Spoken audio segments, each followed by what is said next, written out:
අද අපි කතා කරන්න යනදී බොහොම සංවේදී මාතෘකාවක්. ඒක සංවේදී වෙන්නේ අපි ඒක සංවේදී කරගන්න නිසා. වැදගත්ම වෙන්නේ තමන්ගේ මානසික අවස්ථිතිය. ඔය දැන් මං කියන දේ තේරුම් ගත්තත් ඒ තේරුම් ගැනීමෙන් නම් අවබෝධයට යන්න බොහොම පොඩි අවස්ථිතියක් තියෙන්න ඕනේ. නැත්නම් මේ අවස්ථිතිය හරහා යන්න අමාරුයි. මානසික අවස්ථිතිය අඩුවෙන්න මානසික ආතතියක් අඩුවෙන්. ගොඩක් වෙලාවට කෙනෙක්ට තමන්ගේ ආගම නැත්නම් තමන්ගේ දේශපාලනයට තමන්ගේ ජාතියට මොකක් හරි කෙනෙක් කෙනහිල්ලිකමක් කිව්වොත් හිතට ලොකු අසහනයක් අතෘප්තියක් තරහක් එන්නේ ඇත්තටම ওই මානසික අවස්ථිතියේ හින්දා. ඒ ගින්දර ගැන දැනගෙන ගින්දර හොයාගන්න අවුරුදු මිලියනයක් විතර. රෝදය කියන විශාල පෙරලියට එන්න අවුරුදු දසදහස් ගානක් ගියා. එක පාරටම මීට අවුරුදු 400කට 500කට කලින් මේ ලෝකේ ඇති වෙනවා යම් හැරෝම් ලක්ෂයක්. ගෝන් එකේ විකාශනයට ගිය අපි කතා කරන්නේ අවුරුදු ගාන. එතකොට දැන් කොරෝනා වෛරසය ගත්තොත් මාස ගානකදී වේතක් හොයාගත්තේ නැහැ කියලා මිනිස්සු විද්‍යාඥයෝ අවුරුදු දසදහස් ගානක් මේ ලෝකේ මිනිස්සු කෝටි ගානක් මැරුණා වුණ රෝගවල. කිසිම දිව්‍ය බලයකට පුළුවන් වුණාද ඔබ වෙනස් කරන්න. සංජය මේ වෙනකොට ලෝකේ ඊට වඩා ගොඩාක් ඉස්සරහට ගිහිල්ලා නාලන්දාව පිච්චුවේ නැත්තම්, ඇලෙක්සැන්ඩ්‍රියා ලයිබ්‍රරි එක පිච්චුවේ නැත්තම්, මහා විහාරෙ පිච්චුවේ නැත්තම්, හැම ගිනිබත් වීමකටම මුල් වුණේ මොකද්ද? මම මේ කියන්නේ එක ආගමක්වත් බොරුයි කියලා. එහෙම කියන්නේ මම ක්වොලිෆයිඩ් නෑ. ඔය ආගමක් හරි කියලා කෙනෙක් කියනවා වගේම තමයි ඔය ආගමක් වැරදි කියලා කියන එක. හරි කියන්නත් බෑ, වැරදි කියන්නත් බෑ, ටෙස්ට් කරන්න විදියක් නෑ. මේකට විරුද්ධව අපි නැගී සිටින්න ඕනේ කියලා මේ මිනිස්සු නැගී සිටින්නේ නෑ. මොකද ඒක මනුෂ්‍ය ගතිය. නමුත් මං කිව්වොත් මේ අපිව බලාගන්න සුපර් පවර් එකක් තියෙනවා. ඒක අපිව ආරක්ෂා කරනවා. ඒකෙන් අපිට ලොකු ශක්තියක් දෙනවා. ඒ ශක්තිය ඇඟට අරගෙන අපි නැගිටලා සටන් කරමු කියලා. සයින්ටිෆික් මොඩල් එක වගේ රිලිජස් මොඩල් එකත් වෙනස් වෙන්න ගියොත් කාල අවකාශයෙන් අවකාශයට ඒක ලොකු ප්‍රශ්නයක් වෙනවා ඔය පූජක පක්ෂයටයි පාලක පක්ෂයටයි.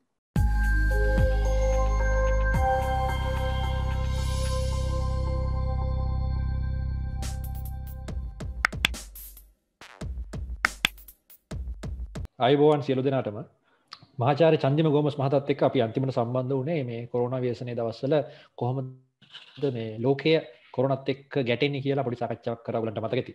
ඉතින් අපි ඊළඟ සාකච්ඡාව විදිහට අපි තීරණය කරා ටික කාලයකට පස්සේ හම්බුණාත් මේ රාජ්‍ය පාලන සහ ආගම ගැන. මොකද මේ සම්බන්ධයෙන් ලංකාවෙත් වෙන රටවල් වලත් මේ දවස්වල නැවත කතා බහට ලක් වෙන මාතෘකාවක් වෙලා තියෙනවා. රාජ්‍ය පාලනය ආගමෙන් වෙනස් වෙන්න ඕනේද? එහෙම නැත්නම් ආගමයි රාජ්‍ය පාලනය එකට කරන්න පුළුවන්ද? මේ වගේ දේවල්. ඊට අමතරව විද්‍යාවත් එක්ක කොහොමද ආගම සම්බන්ධ වෙන්නේ? විද්‍යාවයි ආගම එකට ගමන් කරන්න පුළුවන්ද? එහෙම නැත්නම් ආගමික සංකල්පත් එක්ක විද්‍යාත්මක සංකල්ප ගැටෙනවද? මෙන්න මේ මාතෘකා දෙක ඔස්සේ තමයි අද අපි කතා බහ කරන්න හිතුනේ.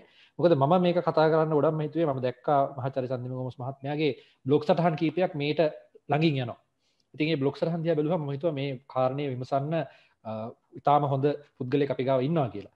ඉතින් මහාචාර්යතුමනි මම සාදරයෙන් පිළිගන්නවා ඔබව නැවතත් වැඩසටහනට. මුලින්ම මම අහන්න කැමති විද්‍යාවයි ආගමයි මේ දෙක කොච්චර කොම්පැටිබල්? අපි නිකන් සරල භාෂාවෙන් කතා කරොත් කොච්චර කොම්පැටිබල්? අයිබෝන් සංජය සුබ දවසක් අහගෙන ඉන්න හැමෝටම. ඔබ අහපු ප්‍රශ්නයට මම මෙහෙම ප්‍රවේශයක් ගන්නම් ටිකක් ප්‍රශ්නේ පොඩ්ඩක් ඈතින්. දැන් අපි විද්‍යාවයි ආගමයි ගැන කතා කරන්න කලින් මම හිතනවා මේක බොහොම සංවේදී මාතෘකාවක් හින්දා අපි ඉස්සෙල්ලා මුලින් කතා කරමු දැන් කෙනෙක් යමක් තේරුම් ගන්නේ කොහොමද කියලා. දැන් කවුරු හරි අහුවොතින් මගෙන් මං කොහොමද යමක් තේරුම් ගන්නේ කියලා. නැත්තම් මොන කාරණාද මං තේරුම් ගන්න දෙයට බලපාන්නේ කියලා මට කාරණා දෙකක් කියන්න පුළුවන්. එකක් තමයි මගේ දැනුම් සම්භාරය. knowledge base එක. දෙවෙනි එක තමයි මගේ විශ්ලේෂණ ශක්තිය. analytical skills. දැන් මන් දකින විදිහට ලෝකේ ඕනම කෙනෙක් යමක් තේරුම් ගන්නේ ඔය කාරණා දෙකෙන්. දැන් තේරුම් ගන්නවා කියන එකේ තේරුම මොකක්ද? ඒක තමයි යමක් ඇතිදේ ඇති සැටියෙන් කෙනෙක් වටහා ගන්න එක මං දෙන අර්ථ දැක්වීම ඕකයි. එතකොට මම මෙතනදී පෙන්වන්න යන්නේ ඕනෑම දෙයක් මං මේ කියන දේ හරි සංජය කියන දේ හරි ලෝකේ අපි දකින ඕනෑම දෙයක් මම තේරුම් ගන්න විදියයි තව කෙනෙක් තේරුම් ගන්න විදියයි අතර වෙනසක් අනිවාර්යයෙන්ම තියෙනවා. මොකද මගේ දැනුම් සම්භාරයයි මගේ විශ්ලේෂණ ශක්තියයි එකට එකක් තව කෙනෙක්ට සමාන වෙන්නේ නැහැ. දැන් ඊට පස්සේ ඔය තේරුම් ගැනීමේ ඉඳන් අපි යන්න ඕනේ තව ස්ටෙප් එකක් තියෙනවා. දැන් අපි මොකක් හරි දෙයකට තීරණයක් ගන්නෙ. නැත්තම් අපි මොකක් හරි එකක් දිහා බලන්නේ අපි තේරුම් ගන්න දෙයින් නෙමෙයි සංජය. අපි තේරුම් ගන්නවා කියන එකෙන් තේරෙන්නේ නැහැ මම මේ තේරුම් ගත්ත දේ අනුවද තීරණය කරන්න කියලා.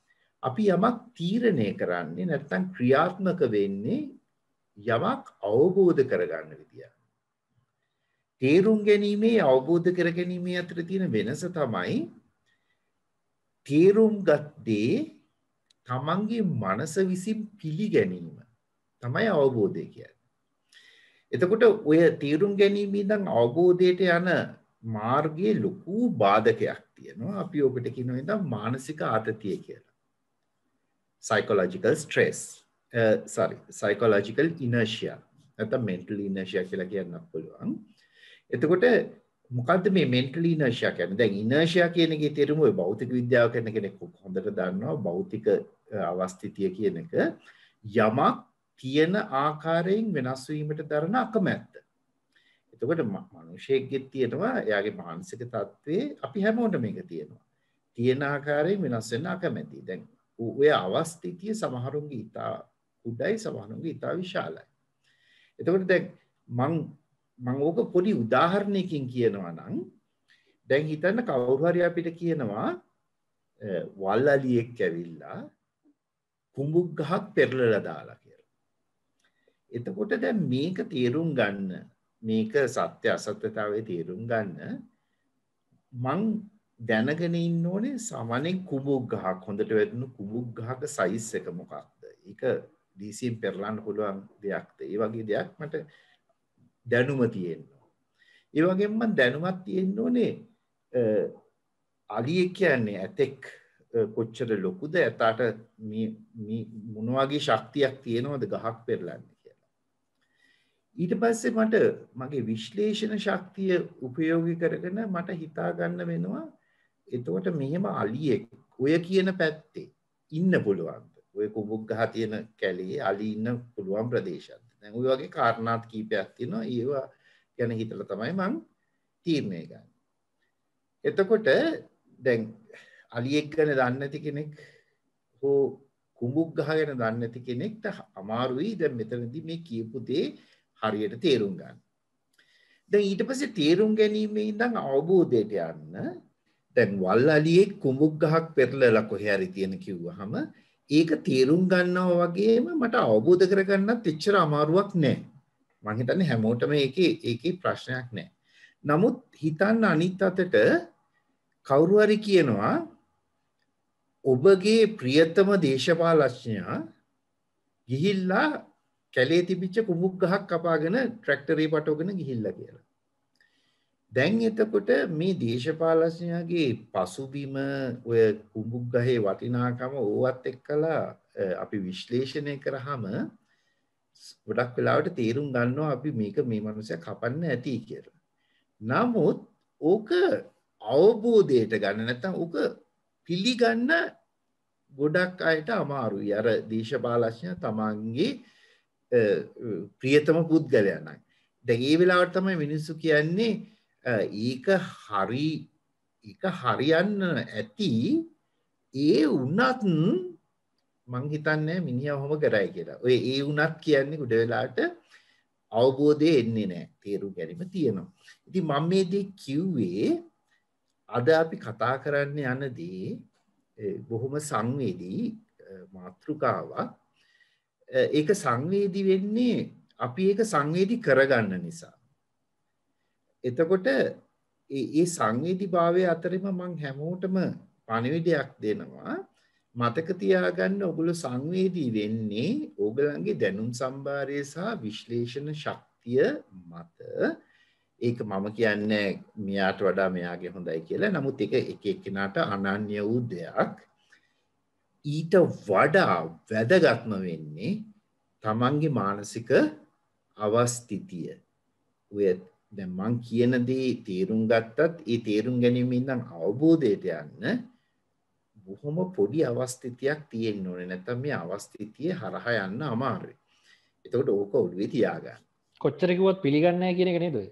කොච්චර පැහැදිලි කරලා කිව්වත් පිළිගන්නේ නැහැ කියන එක නේද මානසික අවස්ථිතිය කියන්නේ? මෙහෙමයි සංජය. දැන් ඔතනදී මම ඒ අර්ථ දැක්වීමට මං චුට්ටක් අකමැතියි. මොකද දැන් මම කිව්වහම මම කොච්චර පැහැදිලි කරලා කිව්වත් මෙයා පිළිගන්නේ නැහැ කියලා. එතකොට මටත් මානසික අවස්ථිතියක් තියෙනවා. මම හිතනවා මම කියන දේ හරියටම හරි. එතකොට මෙයා ඒක පිළිගන්නේ නැහැ. එතකොට මටත් ලොකු මානසික අවස්ථිතියක් තියෙනවා. දැන් මං කියන්නේ මානසික අවස්ථිතිය කියලා ඇත්තටම යමක් ගැන හිතන්න දක්වන අකමැත්ත. ඒ කියන්නේ දැන් මම කියන දේ දැන් මම සංජයට කියනවා ඉඳන් මේ සංජය වාගේ ඔයා රැවුල වැව්වනම් ටිකක් ඌට වඩා පෙනුමයි කියලා. එතකොට දැන් ඔයා හිතනවා නම් ඒක වෙන්න විදියක් නැහැ. මට ඒ ගැන හිතන්නවත් ඕනේ නැහැ. එතකොට ඒක තමයි මානසික අවස්ථිතිය. කියන්නේ මම මේ සරල උදාහරණයක් කියන්නේ. එහෙම නැත්තම් දැන් ඔයාට හිතෙනවා නම් සමහර විට වැවුවොත් හොඳ ඇති. ඒක චුට්ටක් අපි නිකන් බලමු මොකක් හරි නිකන් පුළුන් කැලක් තියාගෙන හරි බලන්න. එතකොට ඒ කියන්නේ ඔයාට අවස්ථිය නැහැ. ඒ කියන්නේ ඔයා පිළිගන්නේ නැහැ. ඔයා මං කියන දේ පිළිගන්න ඕනේ කියන එක නෙමෙයි ඒක කියන්නේ. ඔයා අඩු ගන්නේ මං කියන දේ ගැන හිතන්න කැමතියි කියන එක. දැන් ඔය ඒ කියන්නේ මම මගේ මුල් බහගත්ත විශ්වාසයෙන් ඔබට ගිහිල්ලා චුට්ටක් විවෘත වෙන්න කැමතියි. විවෘත වෙලා ඒ ගැන හිතන්න. ඒ කියන්නේ සාමාන්‍යයෙන් අපි ලෝකේ දකින්න දේ තමයි මානසික අවස්ථිතිය අඩු වෙන්න මානසික ආතතියත් අඩු වෙනවා. කෙනෙකුගේ මානසික අවස්ථිතිය සහ මානසික ආතතිය කියන එක එකිනෙකට අනුලෝමව සමානුපාතිකයි. එතකොට දැන් ගොඩක් වෙලාවට කෙනෙක්ට තමන්ගේ ආගම නැත්නම් තමන්ගේ දේශපාලනයට තමන්ගේ ජාතියට මොකක් හරි කෙනෙක් කෙනහිල්ලිකමක් කිව්වොත් හිතට ලොකු අසහනයක් අතෘප්තියක් තරහක් එන්නේ ඇත්තටම ওই මානසික අවස්ථිතිය හින්දා. ඒ කියන්නේ යා අඩුම ගන්න දැන් කිව්වොත් ඔයාගේ ඔය දේශපාලනඥයා වැරදි කරන කෙනෙක් කියලා තමන් හිතන්නවත් කැමති නැත්තම් ඒකට. එහෙම කෙනෙක් කරනවා කියලා එතන තමන්ම ගොඩනගාගෙන ඉන්නවා බැරිය එකක් මේක වෙන්න බෑ කියලා. එතකොට තමන් දැක්කහම වෙන කෙනෙක් හිතනවා කියලා එහෙම දෙයක් වෙන්න පුළුවන් කියලා අපිට එනවා ලොකු ආතතියක් තරහක් එනවා. ඉතින් මම ඒකින්ද මම කෙනෙක්ට අවවාදයක් දෙනකොට හැමතිස්සෙම කියන්නේ මානසික අවස්ථිතිය අඩු කරගන්නවා කියන්නේ ඕනම කෙනෙක් කියන දෙයක් මම පිළිගන්නවා කියන එක නෙමෙයි. ගොඩක් කලට මම දැකලා තියෙන දේ තමයි දැන් ওই මානසික අවස්ථිතිය ගොඩක් වැඩි කට්ටියව චේන්ජ් කරාට පස්සේ ඒ මිනිස්සු ඒකාන්තකින්ලා අනිත් අන්තයට යනවා. ඔය ආගම් මාරු කරන අය අතරෙත් බලන්න ඔය ගොඩක් කලට ආගම් මාරු කරන්නේ එක ආගමක බොහොම තදට එල්ලිලා ඉන්න මිනිස්සු. ඒගොල්ලන්ව පුළුවන් මාරු කරන්න. මාරු කරාම ඊට පස්සේ අරකේ එල්ලිලා ඉන්නවා අතාරින්න නැතුව. මොකද ඒගොල්ලෝ තමන්ගේ වටේට ගහ ගන්නවා ෆ්‍රේම් එකක්. ඒකට ඒ ෆ්‍රේම් එක ඇතුලේ තමයි මේගොල්ලෝ සම්පූර්ණයෙන්ම තමන්ගේ හිතන පතන හැමදේම කරන්නේ. ඒකින්ද මානසික අවස්ථිතිය කියන්නේ හරිම මේ ලෝකෙට අහිතකර දෙයක්. බැලුවත් තේරෙයි ලෝකේ. හැබැයි මානසික අවස්ථිතියෙන් නියෝජනය වෙන්නේ එහෙම නැත්නම් ඒකෙන් ඔබගේ විසිබල් වෙන්නේ කියලා විසිබල් වෙන්නේ අර කොම්ෆර්ට් සෝන් එක නෙමෙයි. ඒ කියන්නේ තමන්ට යම් කිසි දේවල් ලෝකේ ස්ථාවරව පැවතීම අත්‍යවශ්‍යයි සැනසෙල්ලෙන්. ඒකට ඒ දේවල් තියාගන්නද මේ ෆ්‍රේම් එක ගහගන්න. එක විදියකට එහෙමත් බලන්න පුළුවන්. ඇත්තටම මේ මම දකින විදියට ඔය මානසික අවස්ථිතිය කෙනෙක් වැඩි කරගන්න හේතුව තමයි ඔයා කියන එක හරි. ඒ කියන්නේ එයාට ඒ මානසික රාමුව ඇතුලේ සුරක්ෂිතභාවයක් දැනෙනවා. දැන් ඒකනේ මිනිස්සු බෙදෙන්නේ ලේබල් ගහගන්නේ. දැන් උදාහරණයක් ඇටියට මම සිංහල බෞද්ධ. මම උඩරට සිංහල බෞද්ධ. මම උඩරට සිංහල ගොවිගම බෞද්ධ. දැන් ඔය ඔහොම මේවා ගහගන්නේ ඔය ෆ්‍රේම්ස් ගහගන්නේ එතකොට තමන් හිතනවා ඒ ෆ්‍රේම් එක ඇතුලේ තමන් සුරක්ෂිතයි කියලා. නමුත් ඕකේ තියෙන අවාසනාවන්ත තත්ත්වය තමයි ඒ ෆ්‍රේම් එක ඕනම ෆ්‍රේම් එකක් ඇතුලේට අයත් වෙන්නේ යම් සීමා සහිත කුලකයක්. බොහෝ විට අපේ ෆ්‍රේම් එකේ ඉන්න කුලකයේ ප්‍රමාණය අඩු වෙන්න කුලකයෙන් එපිට ඉන්න ප්‍රමාණය වැඩි වෙනවා. දැන් ඒක ඕනම දෙයක එහෙමනේ නේද? එතකොට මොකද ලෝකේ යම් ජනගහනයක් ඉන්නවා අපි මගේ කුලකයේ පොඩි කරගන්න තරමට මගේ කුලකයෙන් පිටත ඉන්න අය වැඩි. එතකොට ඒ පිටත වැඩි පිරිසක් ඉන්නවා කියලා දකින්න එකම ගොඩක් වෙලාවට තමන්ට ලොකු පීඩනයක්. ඊට පස්සේ පිටත ඉන්න අය කියන කරන දේවල් ගොඩාක් වෙලාවට තමන්ට දැනෙන්නේ හතුරුකමක් විදියට.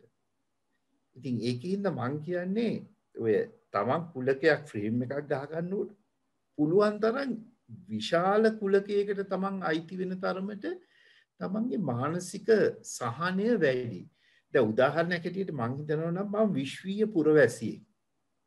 එතකොට මට සතුරෙක් කියලා දැනෙන්නේ පිට සක්වලකින් එන කෙනෙක්ව විතරයි. ඒක හරි සතුටුදායක දෙයක්. ඒ කියන්නේ මට වරි වෙන්න දෙයක් නැහැ. මගේ කුලකින් පිටත ඉන්න කෙනෙක් වෙන ග්‍රහ ලෝකයකින් ආවොත් මිසක් මට ඇටැක් එකක් තියෙනවා කියන එක. ඔන්න ඕක තමයි මම මේ කියන්න හැදුවේ. අපි මම හිතන්නේ කතාවෙන් අද මාතෘකාව අපි මොකට ආපු මාතෘකාව පිටත් ගියා. ඔව්. අපි ආගත්තර මාතෘකාව උනේ විද්‍යාව සහ ආගම. හරි. දැන් අපි මේ මානසික අවස්ථිතිය ගැන පැහැදිලි කිරීමක් කරා. දැන් මේ මානසික අවස්ථිතිය ගැන කරපු පැහැදිලි කිරීම අවශ්‍යයි. අපි ඊළඟට කතා කරන්න යන දේ විවෘතව හිතන්න පුළුවන් කෙනෙකුට ඒක ග්‍රහණය කරගන්න. ඉතින් අපි ඊළඟට කතා කරන්න යන්නේ මම කලින් ආපු ප්‍රශ්නේම තමයි නැවතත් මේ විද්‍යාව යාගමයි කම්පැටිබල්ද කියලා. හොඳයි සංජය. අපි ඔය මානසික අවස්ථිතියෙන් ඔකට ප්‍රවේශයක් ගමු. දැන්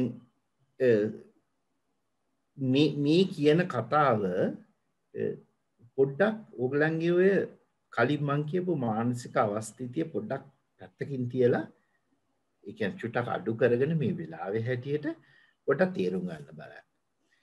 දැන් ගොඩක් දෙනෙක්ට විද්‍යාව කියලා කිව්වහම ඔළුවට එන්නේ මේ මීට අවුරුදු 200කට කලින් වර්ධනය වෙච්ච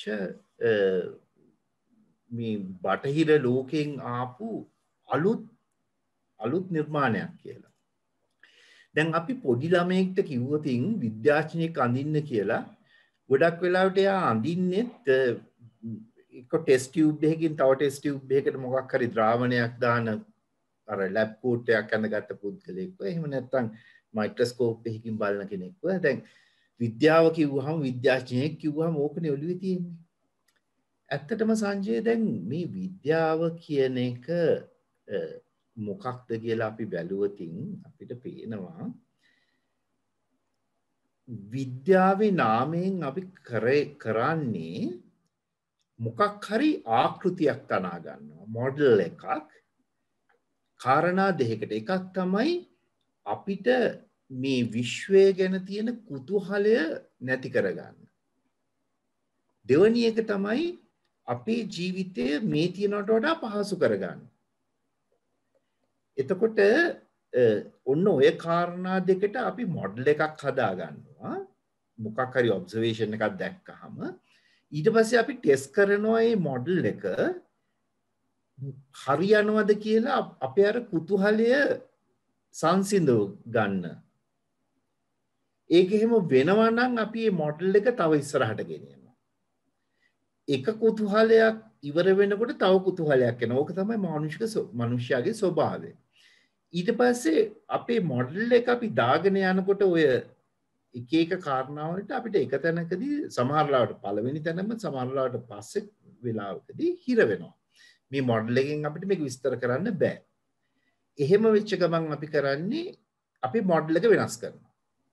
දැන් විද්‍යාඥයා කියන පුද්ගලයා හැමතිස්සෙම දන්න දෙයක් තමයි තමන් මොඩල් එකක් හදනකොට ආකෘතියක් හදනකොට ඒ ආකෘතිය වෙනස් වෙන්න ඕනි කියන එක. ඒ කියන්නේ ඒ ආකෘතිය වෙනස් වෙනවා කියන එක. එතකොට කවදාකවත් විද්‍යාඥයෙක් මොඩල් එකක් හදන්නේ සදාකාලික. එයා ඒ මොඩල් එක හදන්නේ අපේ කාල අවකාශයේ යම් එක ස්ථානයකදී මේක හරි කියලා උපකල්පනය කරනවා. තවත් කාල අවකාශයේ ලක්ෂයකදී මේක සම්පූර්ණයෙන්ම වැරදෙන්න පුළුවන්. එතකොට අපි ඒක වෙනස් කරනවා. ඒකට විද්‍යාඥයන් ලෑස්ති. එතකොට දැන් ඔය මොඩල් බේස් එක ඊට පස්සේ ඊළඟ දේ තමයි ඔය කුතුහලය නැති කර ගන්නවා වගේම අපි බලනවා මේ මොඩල් එක පාවිච්චි කරලා අපිට පුළුවන් ද කියලා අපේ ජීවිතේ මීට වඩා පහසු කරගන්න. දැන් එතකොට ඔය මොඩල් එක ඔය සයන්ටිෆික් මොඩල් එක කවද්ද ඇති වුණේ? ඇත්තටම කියනවා නම් සංජය ඕක ඇති වෙන්නේ මීට මිලියන අවුරුදු මිලියන 2කට විතර කලින්. මුලින්ම හෝමෝ සාෆියන්ස්ලා හෝමෝ ඉරෙක්ටස් ලකින් හෝමෝ සාෆියන්ස්ලා ඇති වෙන කාලේ වෙනවා. ප්‍රොෆෙසර් ඒක මිලියන දෙකක්ද ලක්ෂ දෙකක්ද? මිලියන දෙකක්. ඒ කියන්නේ හෝමෝ ඉරෙක්ටස්ගේ කාලේ ඉන්න. හෝමෝ සේෆියන්ස් ලගේ කාලේ වෙනකොටත් ඇත්තටම විද්‍යාව යම් ප්‍රමාණයකට ඇති වෙලා. එතකොට මේ අවුරුදු මිලියන 2ක් විතර ඉඳන් තමයි මේක ඇති වෙන්නේ. දැන් මම උදාහරණයක් හැටියට ඕක ගැන කියනවා නම් දැන් මුලින්ම මිනිස්සු ගින්දර කියන එක දැක්කා. ලැබු ගිනි වලින් ගිනි කඳු පුපුරද්දී ගින්දර එනවා. මේ මිනිස්සු මුලින් මේකට බය වුණා. මම මිනිස්සුයි කියලා කියන්නේ මේ මානවයා. මොකක් හරි ආදි මානවයා බය වුණා. ඊට පස්සේ ඒ ආදි මානවයා දන්න කාලින් නම් අපි සත්තු මරාගෙන කෑවා. අපි දන්න මුල්ම මානවයාගේ ඉඳන් සතුන්ව මරාගෙන කෑවා. ඒතකොට මුලින්ම අපිට පැහැදිලිවම සාක්ෂි තියෙනවා අමු මස් තමයි කෑවේ කියලා. එතකොට දැන් මේ අමු මස් කන මානවයා මේ අවුරුදු මිලියන ගාණක් තිස්සේ මේක මෙහෙම එනකොට දකින්න නැති සතෙක් ගින්නකට අහු වෙලා මැරුණාම ඒ සතාගේ මස් අනුභව කරාම යම් රහක් තියනවා කියලා නැත්නම් Tamanට පහසුවක් තියනවා කියලා ඒ ආහාරය බුදින්න අමු සතෙක්ගේ මසක් කනවට වඩා. එතකොට සමහරලාට මේ දැන් ලැබු ගින්නක් දැක්කහම මේ මානවයා තමන් මරාගත්ත සතාව ওই ගින්නට විසික් කරන්නේ නැති කියලා අපිට හිතෙනවා. ඊට පස්සේ ඒක පුලුස්සලා කන්න. ඊට පස්සේ දැන් මේ මානවයා දකිනවා දැන් මම මේ කියන්නේ අපිට සාක්ෂි තියෙන අපිට ගොඩනගා ගන්න පුළුවන් ආකෘතියක කතාවක්. අපිට ඕන වෙලාවට ඒ කියන්නේ මේ මානවයාට ඕන වෙලාවට ලැබුගිනි ඇති වෙන්නේ නැහැ. නමුත් අපිට බඩගින්න කියන එක නිතර දැනෙනවා. එතකොට මේ මානවයා උත්සාහ කරන්නේ නැති තමන්ට අවශ්‍ය වෙලාවට ගින්දර නිපදව ගන්න ක්‍රමයක් බිහි කරන්න ඕනේ කියලා. එතකොට ඔන්න කුතුහලයක් සහ අවශ්‍යතාවයක් ඇති වෙනවා. එතකොට මේකට දැන් මේ මානවයා මොඩල් එකක් බිල්ඩ් අප් කරගන්නවා. එතකොට සමහරු මුලින් ගල් අතුල්ලන්නේ නැති, ලී කෝටු අතුල්ලන්නේ නැති, අර දැන් ගලකින් ගලකට ගැහුවාම ගිනි පුපුරු පායනවා. ඒකෙන් සමහර විට ගින්න ගන්න පුළුවන්ද කියලා බලන්නේ නැති. ඔය වගේ මේක වසර මිලියනයක් විතර සමහර විට ගත වෙන්නේ නැති මේ මොඩල් එක ට්‍රයිල් ඇන්ඩ් එරර් ටෙස්ට් කර ඇවිල්ලා ඔන්න අපි ගින්දර තමන්ට අවශ්‍ය වෙලාවට අවශ්‍ය තැනකදී ලබා ගන්න ක්‍රමයක් නිපදවනවා. That is science. දැන් ඕක තමයි විද්‍යාව. මොඩල් එකක් බිල්ඩ් අප් කරා ඒක අපි තව වැඩි දියුණු කරගෙන එනවා. දැන් ඊට පස්සේ එක වෙලාවක් එනවා. දැන් අර ගල් අතුල්ලලා ගින්දර ගන්නවා. ඊට පස්සේ ලී කැලි අතුල්ලලා ගන්නවා. ඒවා අපහසුයි කියලා තේරෙනකොට තව මොඩල් එකක් බිල්ඩ් අප් කරනවා. ඉතින් කොහොමනේ ගිනි කූරට ලයිටරේට යනකම් එන්නේ. දැන් අපේ ඒ කියන්නේ අපේ සීයලගේ කාලේ ඉඳන් අපේ කාලේට එනකොට ඇත්තටම ලොකු පරිණාමයක් වුණා ගිනි කූරේ ඉඳන් ලයිටර් එකට ආපු එක. ඒකත් ඇත්තට මොඩල් එකක් නේ බිල්ඩ් අප් කරගෙන ආවේ. දැන් එතකොට ඒ විද්‍යාවේ ගමන එක දැන් ගින්දර ගැන දැනගෙන ගින්දර හොයාගන්න අවුරුදු මිලියනයක් විතර ගියා. ඊට පස්සේ චලනය මිනිස්සු පාවිච්චි කරලා Tamanට අවශ්‍ය දේවල් වලට ගල් ඇදගෙන එන්න, ආහාර ඇදගෙන එන්න, දර ඇදන් එන්න. ඔතන ඉඳන් රෝදය කියන විශාල පෙරලියට එන්න අවුරුදු දසදහස් ගණනක් ගියා. ඒ කියන්නේ මිනිස්සු අවුරුදු 60-70000ක් තිස්සේ මොඩල් එකක් ගැන මං හිතන්නේ හිත වෙන්නේ නැති අන්තිමට රෝදේ සොයා ගන්නවා. එතකොට ගින්දර හොයාගන්න වසර මිලියන ගණනක් ගියා. ඊට පස්සේ රෝදේ හොයාගන්න අවුරුදු දසදහස් ගණනක් ගියා. ඊට පස්සේ අපි ආයුර්වේද පැත්තේ බැලුවොත් මිනිස්සු ලෙඩ රෝග කියන එක හැමදාටම තිබුණා. ඒවට බෙහෙත් කරන්න නැත්නම් ඒවා අපිට විසඳ ගන්න පුළුවන් යම් ප්‍රමාණයකට කියන එක තේරුම් අරන් අවුරුදු 10 ගාණක් ගත කරලා ආයුර්වේදය කියන එක හොයාගත්තා ඉන්දියාවේ. චීනයට අදාළ ඖෂධ වර්ග හොයාගත්තා. ඒ වෙදකමක් බිහි කරා. මෙසොපොටේමියාව පැත්තේ ඊජිප්තුව පැත්තේ ඒගොල්ලන්ගේ වෙනමම වෛද්‍ය විද්‍යාවක් දියුණු වුණා. එතකොට මේක අවුරුදු 10 ගානකදී වෙච්ච දෙයක්. දැන් ඔය විදියට අපි බැලුවොත් අවුරුදු බිලියන ගානක් ගියා, දසදහස් ගානක් ගියා, දහස් ගානක් ගියා.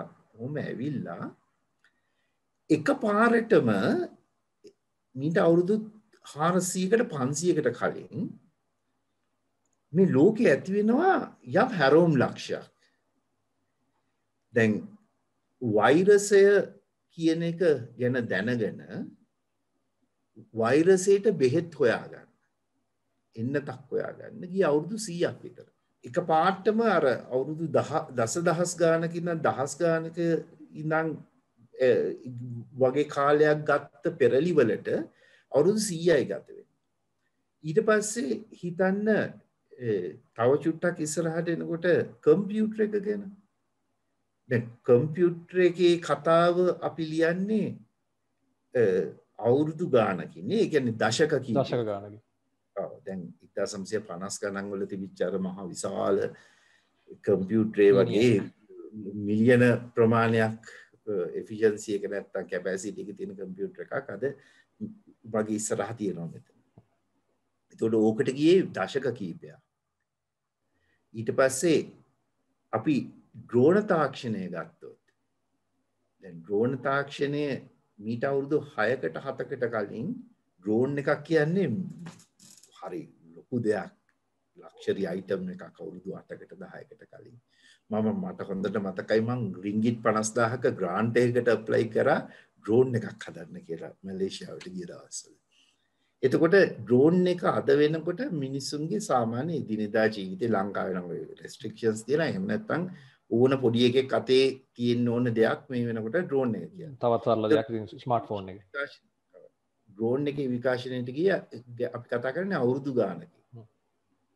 එතකොට දැන් කොරෝනා වෛරසය ගත්තොත් මාස ගානකදී බේතක් හොයාගත්තේ නැහැ කියලා මිනිස්සු විද්‍යාඥයන්ට වයින්නවා. හරි? එතකොට මම මේ නිකන් අහන කාරණේ තමයි ඔය එඩ්වර්ඩ් ජෙනර්ලට ඇලෙක්සැන්ඩර් ෆ්ලෙමින්ග්ලට එනකන් ඔය දැන් මීට අවුරුදු 300 විතර කාලයක් වෙනකන් අවුරුදු දසදහස් ගානක් තිස්සේ මේ ලෝකේ මිනිස්සු කෝටි ගානක් බිලියන ගානක් maybe about 1.5 billion people මැරුණා උණ රෝග වලින්. කිසිම දිව්‍ය බලයකට පුළුවන් වුණාද ඕක වෙනස් කරන්න. ඊට පස්සේ එඩ්වර්ඩ් ජෙනර් අර හැරෝම් ලක්ෂයට මං එනවා දැන් මේකෙන් පස්සේ අර හැරෝම් ලක්ෂයෙන් පස්සේ අවුරුදු 100ක් ඇතුළත ඒ කාලේ තිබිච්ච ඔක්කොම ලෙඩ වලට බේත් හොයාගත්තා. ඒකෙන් ඊට පස්සේ මේ ගත වෙච්ච අවුරුදු 200 ඇතුළත මං හිතන්නේ අඩුම ගානේ මිනිස්සු මිලියන 100ක් 200ක් අඩුම ගානේ අකාලේ මිය යන්න තිබිච්ච අවස්ථාව නැතුව ගියා. ඒ වගේම ස්වභාවික හේතුන් නිසා කලින් මැරෙන්න තිබ්බ non communicable diseases කියලා අපි කියනවානේ. ඒවත් අපි කාලේ දික් කර කර ජනග්‍රහණය වැඩි කරගෙන ඉන්නේ මේ. ඉන්නේ දැන්. හරි. එතකොට දැන් මං එනවා ප්‍රවේශයකට මොකක්ද අර හැරවුම් ලක්ෂයේදී උනේ කියන කියන්නේ. දැන් ඔය අවුරුදු ඔය ගින්න හොයාගත්ත කාලේ ඉඳන් හෝමෝ ඉරෙක්ටස් ලගේ කාලේ ඉඳන් මිලියන අවුරුදු මිලියන 200ක් විතර තිස්සේ විද්‍යාව කියන එක තිබුණා ලෝකේ. විද්‍යාව විකාශනය වුණා, විද්‍යාව පැවතුණා. හැබැයි මේ විද්‍යාව කියන ආකෘතිය අපි හැමතිස්සෙම ඉස්සරහට ගෙනිච්ච ට්‍රයිල් ඇන්ඩ් එරර්.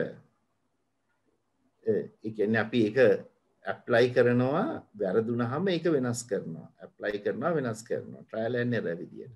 මම හිතන්නේ ආයුර්වේදික සමහර විට එකම වැරද්ද නැවත නැවත කරා වෙන්න පුළුවන් විවිධ ස්ථානවල. විවිධ ස්ථානවල. හරි. එතකොට ඒකින්ද තමයි අර අවුරුදු මිලියන ගාණක්, දසදහස් ගාණක්, දහස් ගාණක් ගියේ. ඊට පස්සේ මේ අවුරුදු 4500කට කලින් වෙනසක් එනවා එකපාරටම scientific methodology කියලා එකක් බිහි වෙනවා ලෝකෙට. මොකද්ද?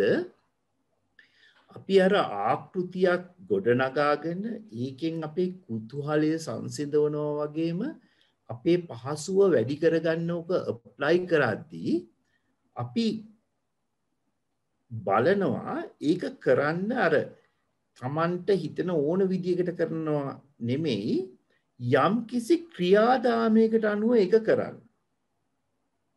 දැන් අපි ඔය රිසර්ච් මෙතඩොලොජි කියලා අදටත් උගන්වන්නේ ඕක තමයි. ඒ කියන්නේ ප්‍රොබ්ලම් එකක් තියෙන්න ඕනේ, ඊට පස්සේ ඔබ්ජෙක්ටිව් එකක් තියෙන්න ඕනේ, ඒකට මෙතඩොලොජි එකක් තියෙන්න ඕනේ, ඊට පස්සේ අපි රිසල්ට්ස් ගන්න ඕනේ, රිසල්ට්ස් ඇනලයිස් කරන්න ඕනේ, ওই විදියට යනවා. ඒ ප්‍රොබ්ලම් එක කියන්නේ කුතුහලයට වෙන්නත් පුළුවන්. ඔව් ඒ දැන් රිසර්ච් ප්‍රොබ්ලම් එකක් කියන්නේ ඒක අපේ කුතුහලයේ සංසිඳව ගන්න වෙන්න පුළුවන්. එහෙම නැත්නම් කුතුහලයේ සංසිඳව ගන්න අපි ගොඩනගා ගන්න ආකෘතියකට මොඩල් එකකට අපි කියනවා සයන්ටිෆික් මොඩල් එකක් කියලා. එතකොට ඔය සයන්ටිෆික් මොඩල් එක අපි ඩිවෙලොප් කරන්නේ අපේ පහසුවක් වැඩි කරගන්න නම් අපි ඔකට කියනවා ටෙක්නොලොජිකල් මොඩල් එකක් කියලා.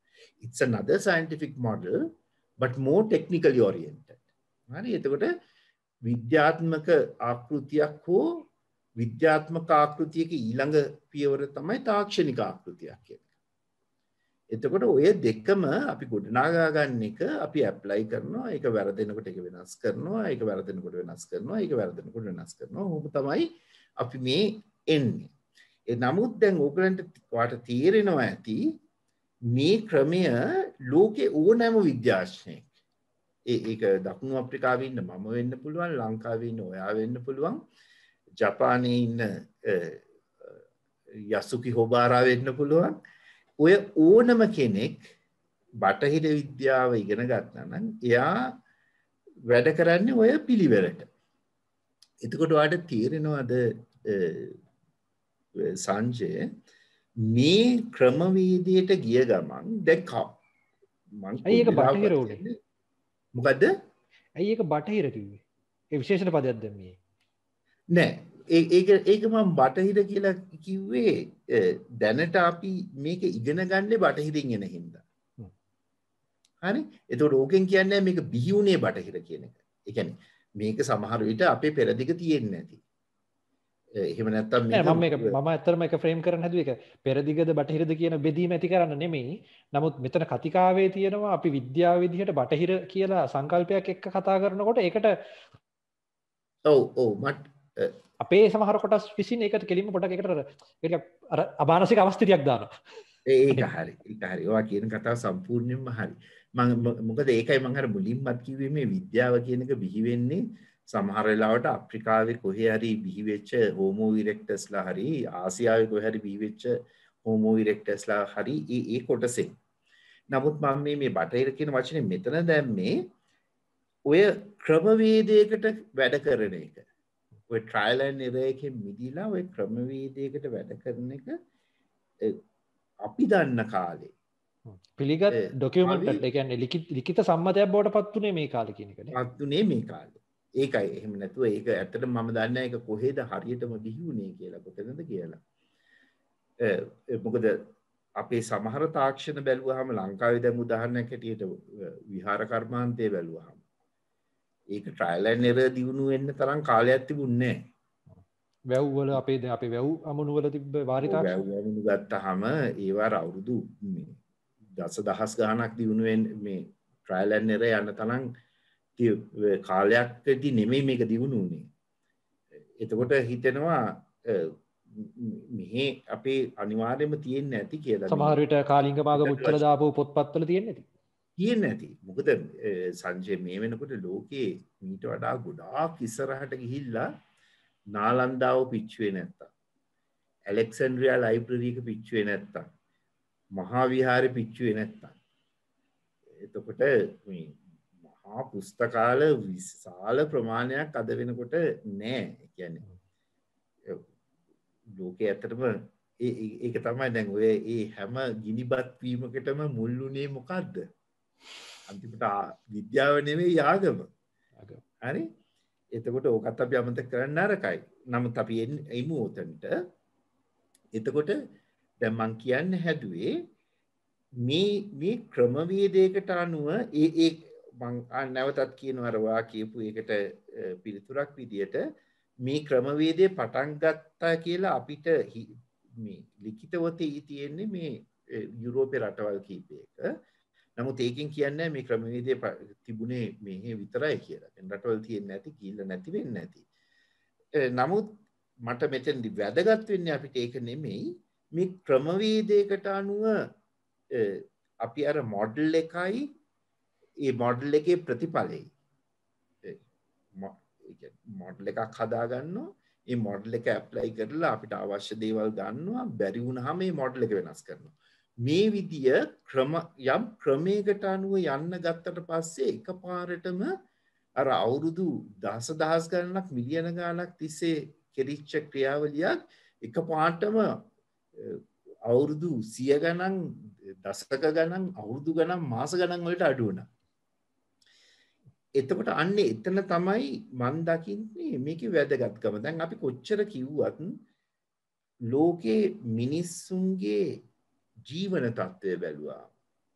ඒ මිනිස්සු ලෙඩ රෝග වලින් මිය යන ප්‍රමාණය ගත්තාම මේ පහුගිය අවුරුදු 4500 ඇතුළත මියගිය ප්‍රමාණය ගොඩක් අඩුයි ඊට කලින් ගත්තාම අපි කියන්නේ.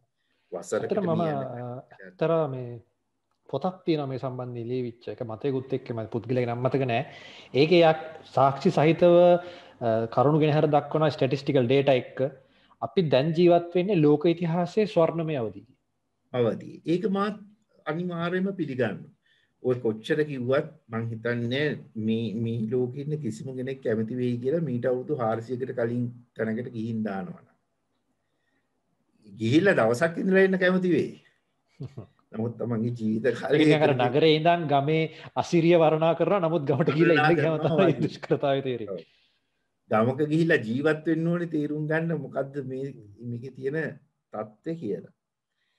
එතකොට දැන් උතනදී මං අන්තිමට සාරාංශ කරනවා නම් විද්‍යාව කියන්නේ මේ අවුරුදු 200කට කලින් බිහි වෙච්ච දෙයක් නෙමෙයි. ඒක අවුරුදු මේ මානව වර්ගයාගේ ආරම්භයේ නම් තිබිච්ච දෙයක්. මොකද්ද විද්‍යාව කියන්නේ? අපි අපේ කුතුහල සහ අපේ සුවපහසුව ඇති කරගන්න, කුතුහලයේ නැති කරගන්න, සුවපහසුව ඇති කරගන්න යමක් විස්තර කරන්න අපි ආකෘතියක් ගොඩනගා ගන්නවා. ඊට පස්සේ ආකෘතිය අපි ටෙස්ට් කරනවා. ඒක හරියනවා නම් අපි ඊළඟ කුතුහලයටත් ඕක දානවා. ඕක බැරි වෙච්ච තැනදී අපි ආකෘතිය වෙනස් කරනවා. එතකොට ඔය විදියට අපි ආපු ගමන තමයි මේ විද්‍යාවේ ගමන කියන්නේ. එතකොට ඒ ආපු ගමන එකපාරටම ඉතා වේගවත් වුණා, අධිවේගවත් වුණා. මීට අවුරුදු 300කට කලින්. දැන් උතනදී කෙනෙක්ට තර්ක කරන්න පුළුවන් මේ ඕකේ නරක දේවලුත් වුණා කියලා. ඒක ඇත්ත. ඒ කියන්නේ යුද්ධ වුණා, පරමාණු බෝම්බ පිපුරුණා, ඒවත් අපි පිළිගන්නවා. නමුත් ඒකේ එතකොටම අපි මතක තියාගන්න ඕනේ මීට කලින් යුද්ධ තිබුණා, මිනිස්සු මිලියන ගාණක් මැරිච්ච. මූණට මූණ ගිහලා පිහියෙන් අහිනවා, කඩුවෙන් අහිනවා. ගන්න ඒ කියන්නේ මීට වඩා බොහොම දරුණු විදියට මේ මිනිස්සු මරා ගත්තා. ඒක ඇවිල්ලා පරමාණු බෝම්බ සම්බන්ධව මම හිතන්නේ මම මේ වෙලාවේ ඒක කියන එක හොඳයි. පොඩි වෙනස් මතයක් තියෙන මතයක් කියන්නේ ඇත්තටම දැන් ජපානයට පරමාණු බෝම්බ දාපු එකෙන් වෙච්ච ලොකුම දේ තමයි තව මැරෙන්න හිටපු මිනිස්සු මිලියන ගාණක් නොමෙරි බේරිච්ච එක. මොකද එකක් යුද්ධ එතනින් නැවතුණා. පරමාණු බෝම්බේ කියන සංකල්පය සොයා නොගත්තා නම් ඒ වෙලාවේ ඇමරිකාව විසින් අර නේපාම් බෝම්බ තමයි ජපානය උඩට අතුරනවා. ඒක නේපාම් බෝම්බ ලේයර් පිටින් අතුරනවා. එහෙම ප්ලෑන් එකක් තමයි තිබ්බේ. එහෙනම් ඔක්කොම මිනිස්සු පිච්චිලා මැරෙනවා. මේක බෝම්බ දෙකකින් බේරුණා වැඩි. ඔව්. අනිත් එක එහෙමනම් ওই පරමාණු බෝම්බ සමහර විට ටෙස්ට් වෙන්නේ ඊට වඩා ලොකුම මිනිස්සු ප්‍රමාණයක් මැරෙන තත්ත්වයක. ඔව්. හැම දෙයකම ඉතින් තියෙනවා පොසිටිව්ස් තියෙනවා නෙගටිව්ස් තියෙනවා. ඉතින් ඔන්න ඔකයි විද්‍යාවේ කතාව කියන්නේ. දැන් අපි ගත්තොත් මම දකින විදිහට නම් ආගම කියන එක දැන් අපි දන්න ආගම් දැනට පවතින ආගම් හැම එකක්ම දැන් හින්දු සහ ඔය සොරොස්ට්‍රියම් කියන ආගම තාමත් පවතින සොරොස්ට්‍රියම් පර්ෂියාව ආශ්‍රිතව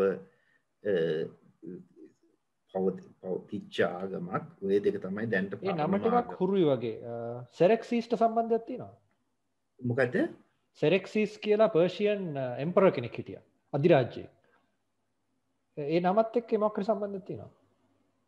සොරොස්ට්‍රියම් අනුකි කියලා වචනයක් අහලා තියෙනවා. අනුකි කියන දෙවියෝ කියන.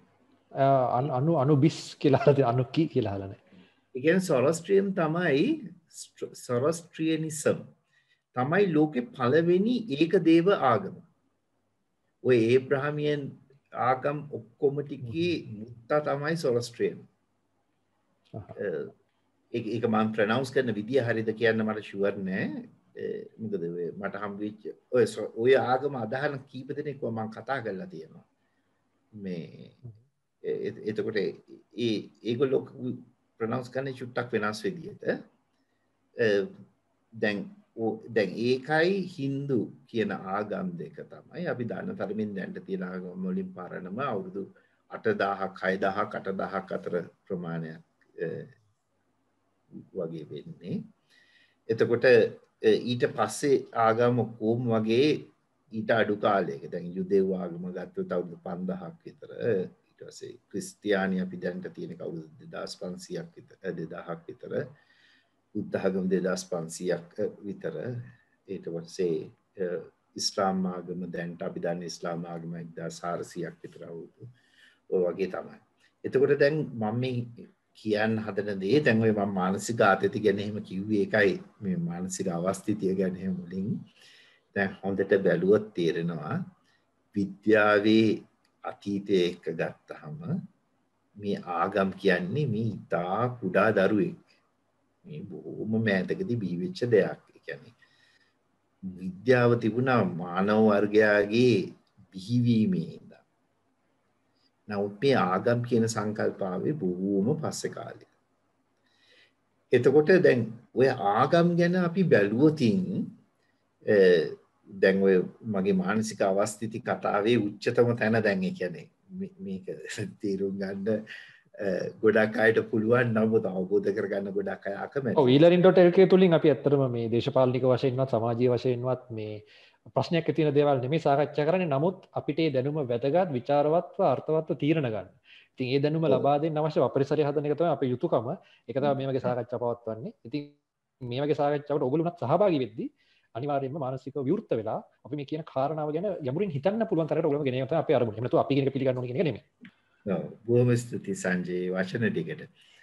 එතකොට දැන් අපි අතීතයේ බැලුවොතින් අපිට පේනවා මේ අවුරුදු 60,000ක් 50,000ක් 60,000ක් විතර කාලයේදී මුලින්ම මිනිස්සු පටන් ගන්න ඇති කියලා නොපෙනෙන බලවේග වල ආධාර ඉල්ලන්න ස්වභාවික විපත් වලින් ගැලවෙන්න. ගම් වතුර, නියං, ලෑන්ඩ්ස්ලයිඩ්ස්, ගිනිකඳු පිපිරීම්, එතකොට වසංගත, කෘමි උවදුරු ඔය හැම එකකින්ම බේරෙන්න. එතකොට දැන් එතනදී ඇත්තටම දැන් ආගමක් කියන්නේ ආකෘතියක් මම දකින්නේ. හරි? එතකොට දැන් අර විද්‍යාව කියන ආකෘතිය බිහි වුණා වගේම මේ ආගම කියන්නේ ඇත්තටම මම හිතනවා එක වෙලාවකදී එක කාලයකදී ආගමේ විද්‍යාවේ වෙනසක් නැහැ. දැන් ස්වභාවික විපතකින් බේරෙන්න දැන් උදාහරණයකට අපි හිතමු නිතරම ගම් වතුරක් එනවා. ගංගා නිම්නයක ජීවත් වෙන කට්ටියකට. එතකොට එක කට්ටියක් හිතන්න පුළුවන් හරි අපි මේකෙන් බේරෙන්න උස් බිමක් හදාගමු කියලා. ඒගොල්ලෝ කොටන් තියලා ඒක උඩ මොකක් හරි මැස්සක් වගේ ගහලා ඒක උඩ ජීවත් වෙන්න උත්සාහ කරනවා. තවත් කට්ටියක් හිතනවා මම නොපෙනෙන බලවේගයක් ඉන්නවා එයාට යාචනා කරනවා ගම් වතුර එන්න එපා කියලා. දැන් මේ දෙන්නම කරන්නේ මොඩල් එකක් නෙවට තේරෙනවද?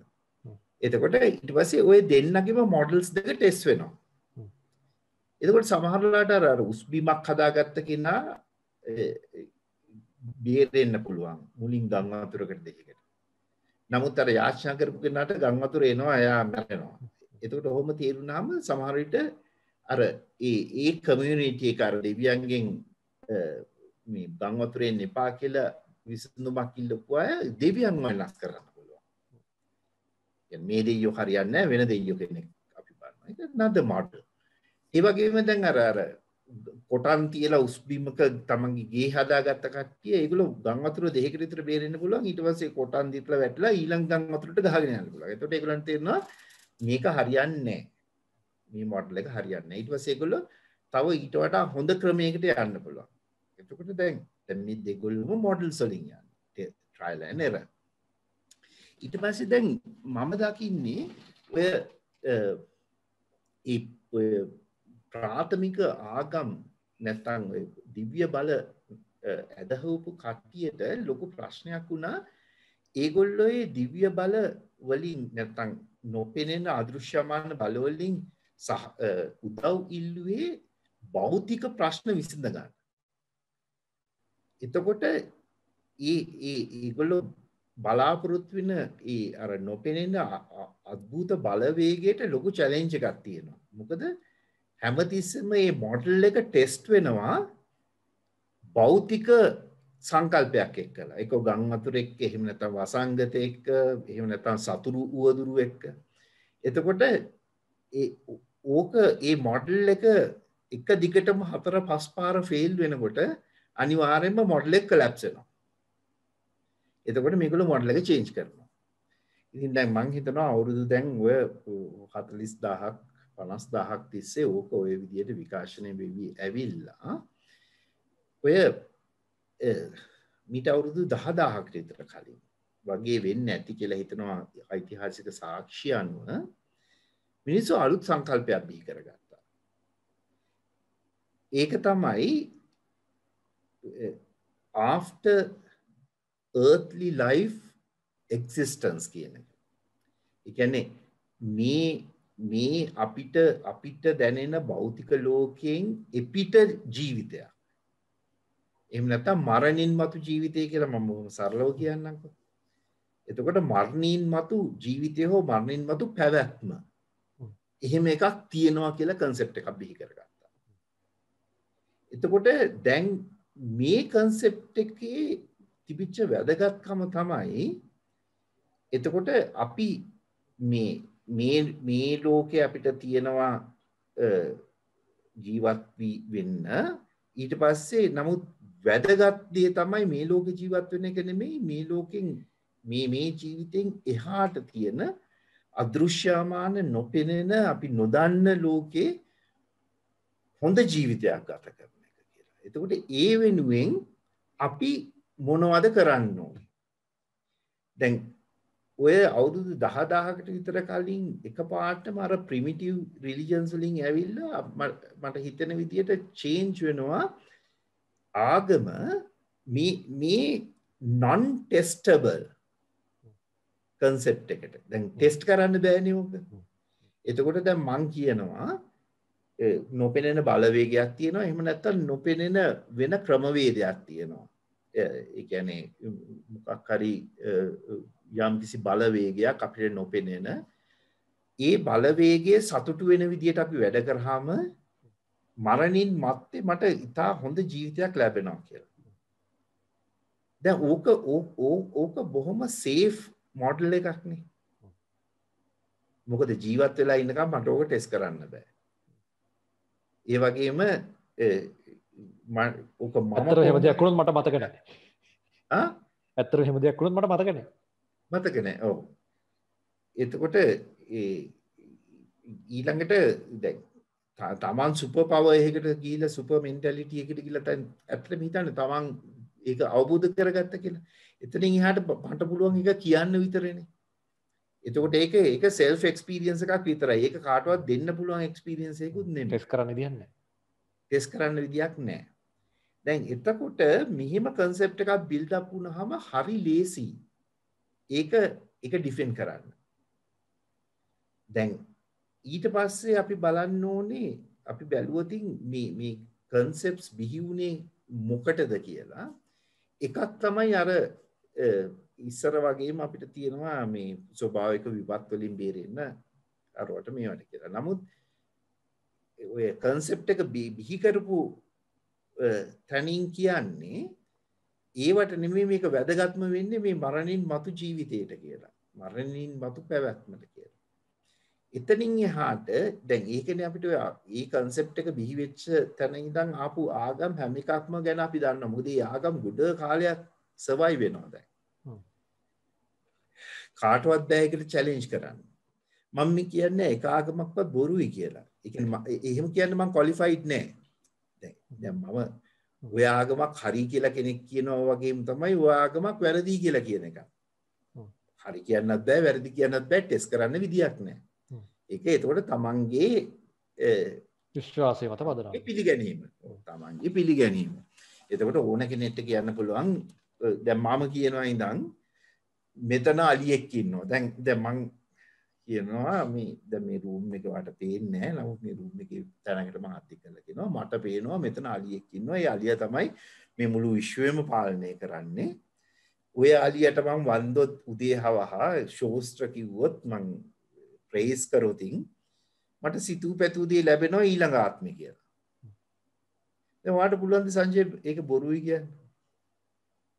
ඔයාට අලියාව පේන්නෙත් නැහැ. ඔයාට ඊළඟ ආත්මේ මට වෙන්නේ මොකද්ද කියලා පේන්නෙත් නැහැ. මට පේන්නෙත් නැහැ. එතකොට ඔය විදිහට ඕන කෙනෙක්ට පුළුවන් සම්මතයක් ඇති කරන්න. එතකොට මම දකින්නේ එහෙම සම්මතයක් ඇති කරන්න පුළුවන් ශක්තියක් තියෙන කෙනා ආගමක් බිහි කරනවා. දැන් ඊට පස්සේ වැදගත්ම දේ තමයි ඔය බිහි වෙච්ච ආගම් මොකටද බිහි වුනේ?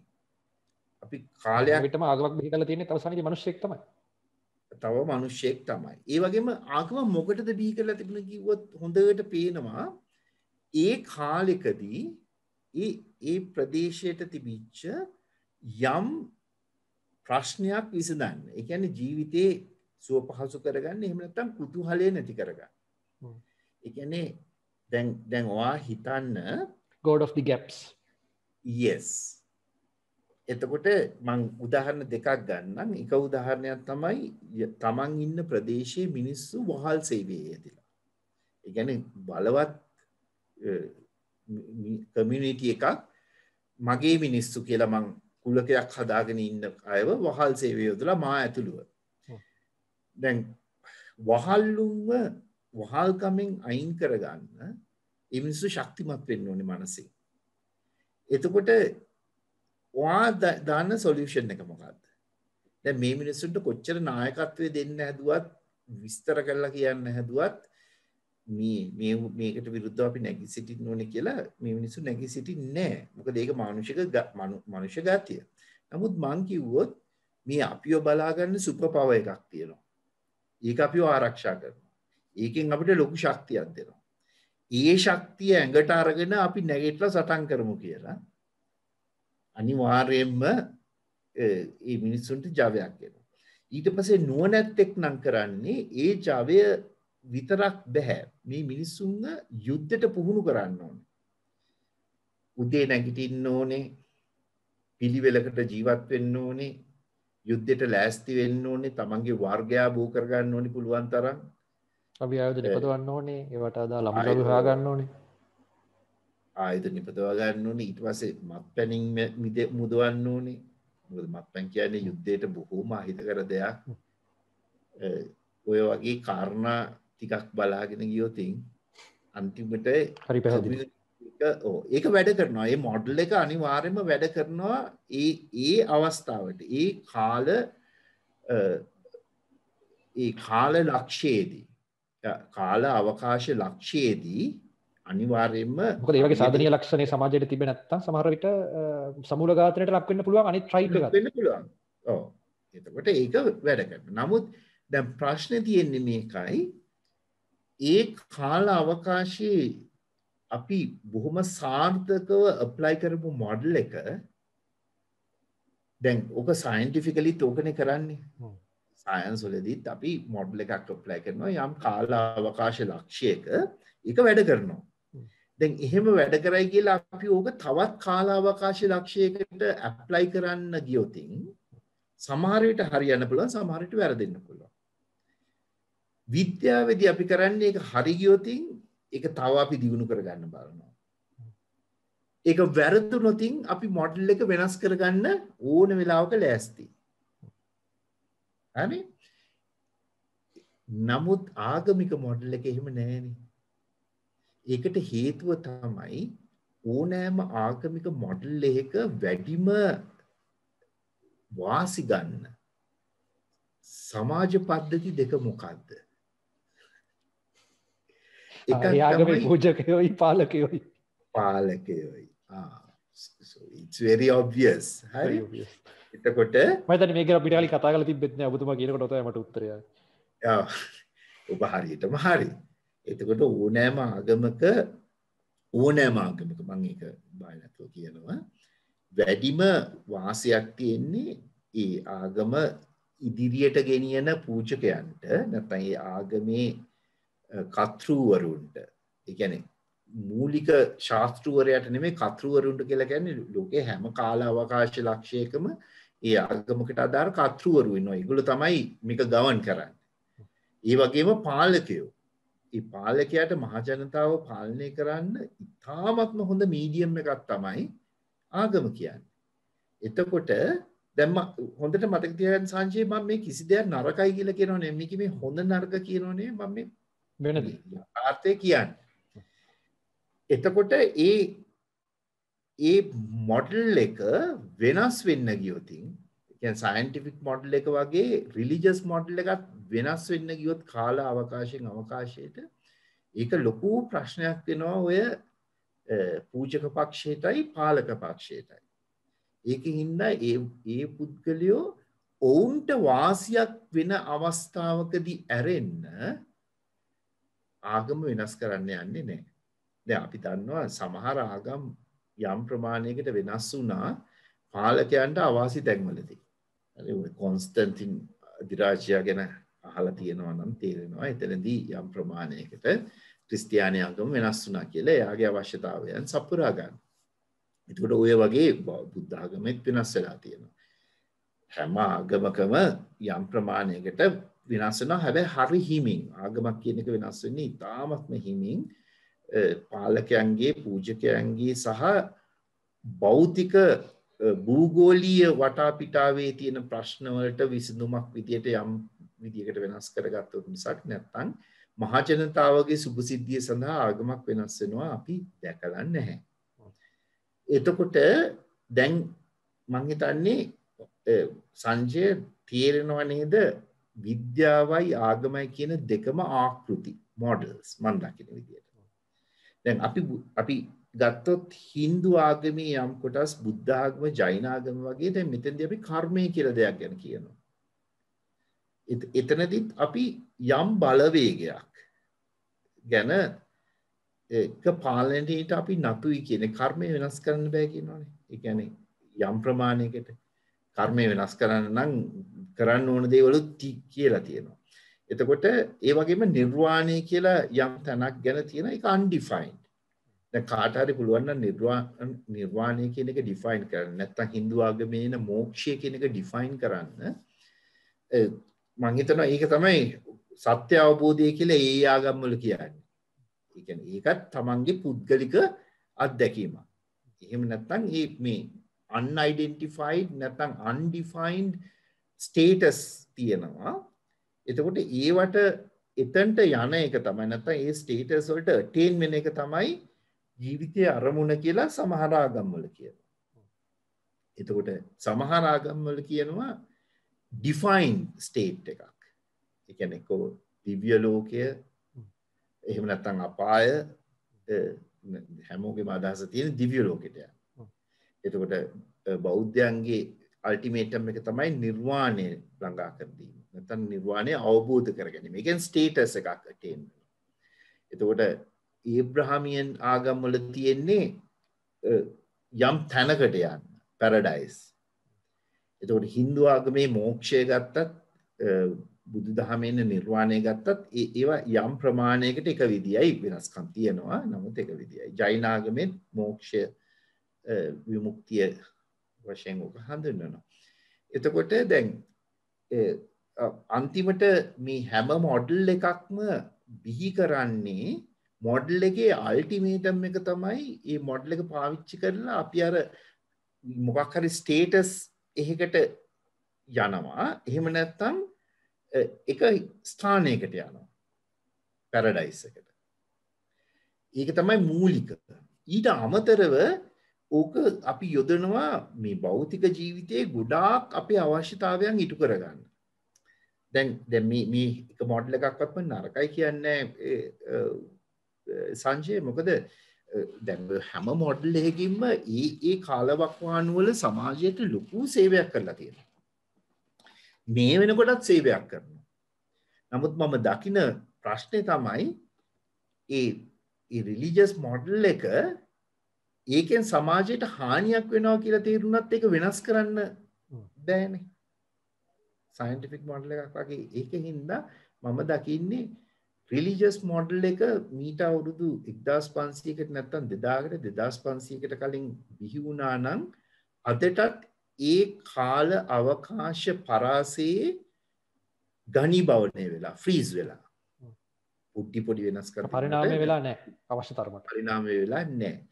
පරිණාමයට වඩා මං කියන්නේ අනුවර්තනය වෙලා නැහැ. ඒක මේ ශිෂ්ටාචාරය අනුව අනුවර්තනය වෙලා නැහැ. ඒ කියන්නේ හොඳට බැලුවොත් තේරෙනවා සමහර ආගම් වල සමහර කියලා තියෙන දේවල්. ඒ කියන්නේ ඔක ඉංග්‍රීසියෙන් කිව්වොත් ඒ කියන්නේ ඉංග්‍රීසි වචනයක් භාවිත කරොත් ඉවෝල්ව් වෙලා නෙමෙයි ඇඩැප්ට් වෙලාමද. yes. හරි මොකද ඒක විද්‍යාවේ වුණත් තියෙන්නේ ඒක මේ scientific models යම් ප්‍රමාණයකට ඉවෝල්ව් වෙනවා. නමුත් ඒකේ වෙන්නේ ඇත්තටම මොඩල් එක අපි ඇඩැප්ට් කරනවා අපිට අවශ්‍ය මොකක්ද තව සංසිද්ධියකට කාලයත් එක්ක. ඔව්. දැන් ඒක එතකොට ආගමික ආකෘතියක ඒක වෙන්නේ නැහැ. ඉතින් ඒකේ තියෙනවා ලොකු අවාසි සහගත තැන් සමාජයේ ඉස්සරහට යනකොට. දැන් උදාහරණ ඒකයි අපිට සමහර ආගම් වල අද සමාජ රාමුව ගත්තහම අපි සිවිලයිස්ඩ් කියලා අපි ගහගන්න ෆ්‍රේම් එකේ ඒ ආගම් අන්සිවිලයිස් වගේ පේනවා. ඒ ආගම් වල සමහර දේවල් මේ අපේ තියෙන ශිෂ්ටාචාරයෙන් නැත්නම් අපේ ශිෂ්ට සම්පන්න බවට ගැලපෙන්නේ නැහැ. ඒකට හේතුව වෙලා තියෙන්නේ ඒ ආගම බිහි වෙච්ච කාලෙදී ඒ සමාජ රාමුවේ තිබිච්ච ශිෂ්ට සම්පන්න බව. ඒ කියන්නේ frame of civilization of that community මේක හොඳට ගැලපෙන්නේ නැති. දැන් උදාහරණයක් හැටියට බහු විවාහ කියන එක බලන්න. දැන් ලංකාවේ මේ වෙනකොට දෙන්නෙක්ව කසාද බැඳලා ලොකු ප්‍රශ්නයක්. උසාවි ගිහිල්ලා නවතින්නේ. නමුත් මීට අවුරුදු 100කට 200කට කලින් ඕක සාමාන්‍ය දෙයක්. එතකොට කොලේ අස්සන් කිරීමක් වුණේ නෑ. නමුත් අර මොකද්ද? තිබුණා. කොලේ අස්සන් කිරීම ආවේ මේ අපිට. ඒක කියන්නේ කොලේ අස්සන් කිරීමක් කියන සංකල්පේ බොහොම ඈතකදී ආපු එකනේ. නමුත් විවාහය කියන බන්ධනය අපි ගත්තොත් සංස්කෘතිය වර්ෂය. ඒක බහු විවාහ බහු භාර්යා හෝ බහු ස්වාමි පුරුෂයා කියන සංකල්පේ ලංකාවේ තිබුණා. රජවරුන්ට හිටිය 400 500 සිටුවරුන්ට හිටිය 30 40. ඒවා නරකක් කියලා දැක්කේ නෑ. ඒ කියන්නේ මම ඒවා ඒ හොඳ නරක කියන ඒවා මේ ඒ සමාජය විසින් සාපේක්ෂව හදාගන්න ඒවා. එතකොට දැන් හිතන්න රටක ලොකු යුද්ධ කාලයක් තිබිලා පිරිමි පක්ෂයේ විශාල වශයෙන් ඝාතනය වෙච්ච කාලයක් හිතන්න. එතකොට කාන්තාවෝ ඉන්නවා 3ට 1ක් විතර. දැන් උහුම සමාජ පද්ධතියක අපි බහුභාර්යා ක්‍රමයක් ඇති කරේ නැත්නම් වා හිතන්නේ මේ මුළු සමාජෙම කඩන් වැටෙනව නේද? එතකොට ඒක ඇත්තටම එතනදී බහුභාර්යා ක්‍රමයක් නැත්නම් හරි අමානුෂික සමාජයක් බිහි වෙන්නේ. කාන්තාවෝ ගොඩක් වෙලාවට ඉතාමත්ම අසරණ භාවයට පත් වෙනවා. උන් ගණිකා වෘත්තියට දෙන්න පුළුවන්. එතකොට එහෙම සමාජයක බහුභාර්යා සංකල්පය මම හිතන්නේ ඉතා හොඳින් යෙදෙනවා. ඒක පැහැදිලි. නමුත් ඒ සංකල්පෙම අපි තවත් කාල අවකාශ රාමුවකට යොදන්න ගියොත් සමහරලාට ඒක එතන ගැලපෙන්නේ නැති වෙන්න පුළුවන්. කම්පැටිබල් වෙන්නේ නැති වෙන්න පුළුවන්. ඔය වගේ තමයි දැන් සත්තුන්ගේ මස් කන්න එක වුණත්. ඒ කියන්නේ සත්ත්ව මාංශ භක්ෂණය දැන් ඔයා එස්කිමෝරුන්ට කිව්වොත් සත්තු මරන්න කන්න එපා කියලා ඒ මිනිස්සු ආව ගහලා එළුවයි. මොකද මේ මිනිස්සුන්ට බෑ මෙලෝ ගහක් වලක් වැවෙන්නේ නැති ප්‍රදේශයක සත්ත්ව ආහාර විතරයි ගන්න පුළුවන්. කාන්තාර බද රටක එළුවෝ හරක් උටුව හදන්න එපා මස් කන්න එපා කිව්වොත් ඒක ප්‍රැක්ටිකල් නෑ. ඉතින් ඒකින්ද අපි හැමතිස්සෙම දැනගන්න ඕනේ මේ හැම ආගමක්ම විද්‍යාව වගේම යම් රාමුවකට සමහරලාට ගොඩක් ගැලපෙනවා, සමහර රාමු වලට ගැලපෙනවා අඩු වශයෙන්, සමහර රාමු වලට ගැලපෙන්නේව නැහැ. නමුත් සමාජයේ ඒක පිළිගන්න කැමති නැහැ. හරි? ඔන්න ඕක තමයි මට කියන්න ඕන උනේ සංජය. දැන් ඇත්තටම අද මාතෘකාවට තාම අපි ආවේ නැහැ. ඔය බෑග්ග්‍රවුන්ඩ් එක කියන්නේ නැතුව මට ඒකට එන්නත් බෑ. එතකොට කෙනෙකුට විවෘතව දැන් නිකන් හිස් පිට්ටනියක් වගේ මනස. දැන් මේක පැහැදිලි. එතනින් අපි හට ගොඩ නැගීම කියලා තැනට අපිට එන්න පුළුවන් උනේ බෑග්ග්‍රවුන්ඩ් එක කතා කිරීමෙන් තමයි. ඔව් ඒ කියන්නේ එහෙම නැතුව මම එකපාරටම දැන් වාගේ ඇහුවනම් මට ලෞකිකවාදය සිකියුලරිසම් කියන එක මං හිතන්නේ ඒක සිංහල වචනේ ලෞකිකවාදය. ඒක රටකට ගැලපෙනවද නැද්ද? ඔහොම ප්‍රශ්නකට උත්තර දෙන්න හරි අමාරුයි.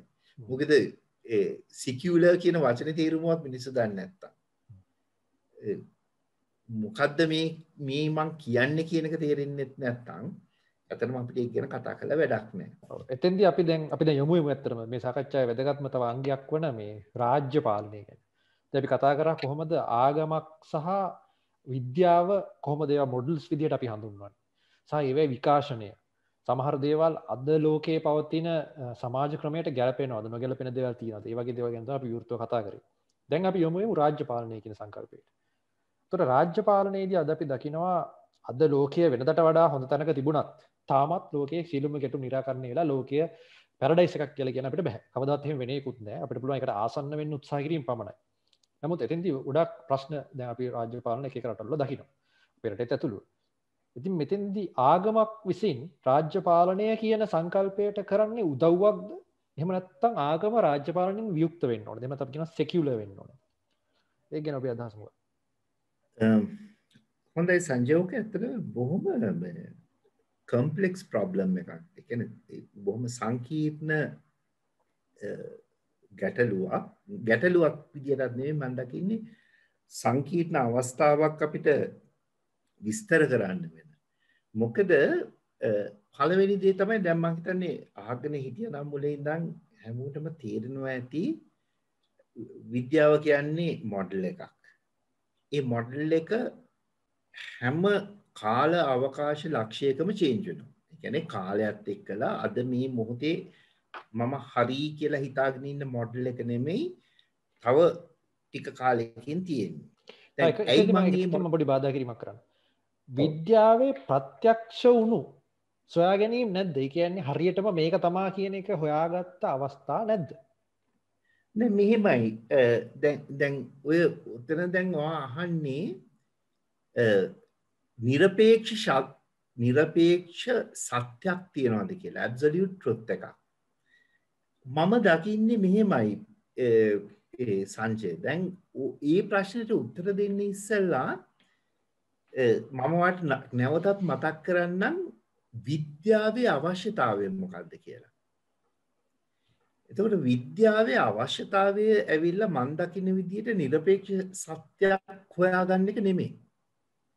විද්‍යාවේ අවශ්‍යතාවය ඇවිල්ලා අපිට ඇති කුතුහලය නැති කර ගැනීමත් අපේ සුව පහසුව වැඩි කර ගැනීමත්. ඕකනේ. එතකොට at the very first place finding the absolute truth is not a purpose of science. හරි? එතකොට දැන් මම මේ කියන්න හැදුවේ අපිට ඕනම දෙයක් මෙන්න මේක ප්‍රත්‍යක්ෂයි කියලා කියන්නේ කාලයේ යම් ලක්ෂයකදී. දැන් හොඳ උදාහරණයක් හැටියට ගන්න ඔයා හිතන්න නිව්ටන් ඔයගේ ගුරුත්වාකර්ෂණ නියමය ඒක අවුරුදු 400ක් 500ක් අවුරුදු 300ක් විතර වගේ 350ක් ප්‍රත්‍යක්ෂයි කියලා තිබුණා. ඒ කියන්නේ මිනිස්සුන්ට කියන්න පුළුවන්කම තිබුණා මේක ප්‍රත්‍යක්ෂයි කියලා. ඒයි මේක වෙනස් වෙන්නේ නැහනේ. නමුත් එකපාරටම අයින්ස්ටයින්ගේ සාපේක්ෂතාවාදය එනකොට තේරුණා මේ ගුරුත්වාකර්ෂණය සංසිද්ධිය තවත් ජෙනරල් සංසිද්ධියක එක කොටසක් කියලා. එතකොට ඒක ඊට වඩා එහා ගිය දෙයක මේ නිව්ටන් කළා තියෙන්නේ පොඩි පැහැදිලි කිරීමක් එයාගේ ෆ්‍රේම් එකේ. එතකොට අපිට අයින්ස්ටයින් ඇත්තටම කරේ ඒ ෆ්‍රේම් එක පුළුල් කරලා එයා කියනවා ඉතින් නෑ මේක මීට වඩා බොහොම ජෙනරල් විදියට බලන්න ඕන එකක් කියලා. එතකොට දැන් මට කියන්න පුළුවන්ද මේ අයින්ස්ටයින් ප්‍රත්‍යක්ෂ කරගෙන තියෙන්නේ කියලා මේ සංසිද්ධිය. ඒක කියන්න බෑ. තව ඇත්තට මගේ ප්‍රශ්නේ චුට්ටක් මේ වෙනස්. ඒ කියන්නේ මම ඇත්තට නිරපේක්ෂත්වයට වඩා මට ඇත්තට මෙතනින් ගන්න අවශ්‍ය උනේ මේ විද්‍යාවේ කොහොමද දෙයක් සාපේක්ෂව හෝ මේක වැඩ කරනවා මේක හරි කියලා තීරණයක නිගමනයකට එන්න හැකියාව කොහොමද එන්නේ කියන එක එළියට ගන්න. ඒ කියන්නේ මට ඔබතුමාගෙන් එතෙන්දී අවශ්‍ය උනේ විද්‍යාත්මක පරීක්ෂණයක් කරනවා එක්තරා රටක එක්තරා විද්‍යාඥයෝ පිරිසක්. කරලා මේ පරීක්ෂණයේ ප්‍රතිඵලයක් විදිහට කියනවා. මේක මෙහෙම වුණොත් මෙහෙම ප්‍රතිඵලයක් එනවා. නමුත් ඒක අපිට එතෙන්දී පිළිගන්න බෑ මොකද එයා එකපාරයි කරේ. එකපාරක් කරලා මෙහෙම එකක් ආවා. ඒක අපිට විද්‍යාත්මකව සත්‍යයි කියලා පිළිගන්න බෑ. ඒ වගේම ඒගොල්ලන්ට කිසිම සම්බන්ධයක් නැති. සමහර වෙලාවට ඒ විද්‍යාත්මක කණ්ඩායමට එරෙහිව වැඩ කරන ප්‍රතිවාදී විද්‍යාත්මක කණ්ඩායමක්. ඔවුන් කර දේ බොරුයි කියලා කියන්න නැවත ඒ පරීක්ෂණය කරනවා. නමුත් ඒගොල්ලන්ටත් අර රිසල්ට් එකම හම්බ වෙනවා.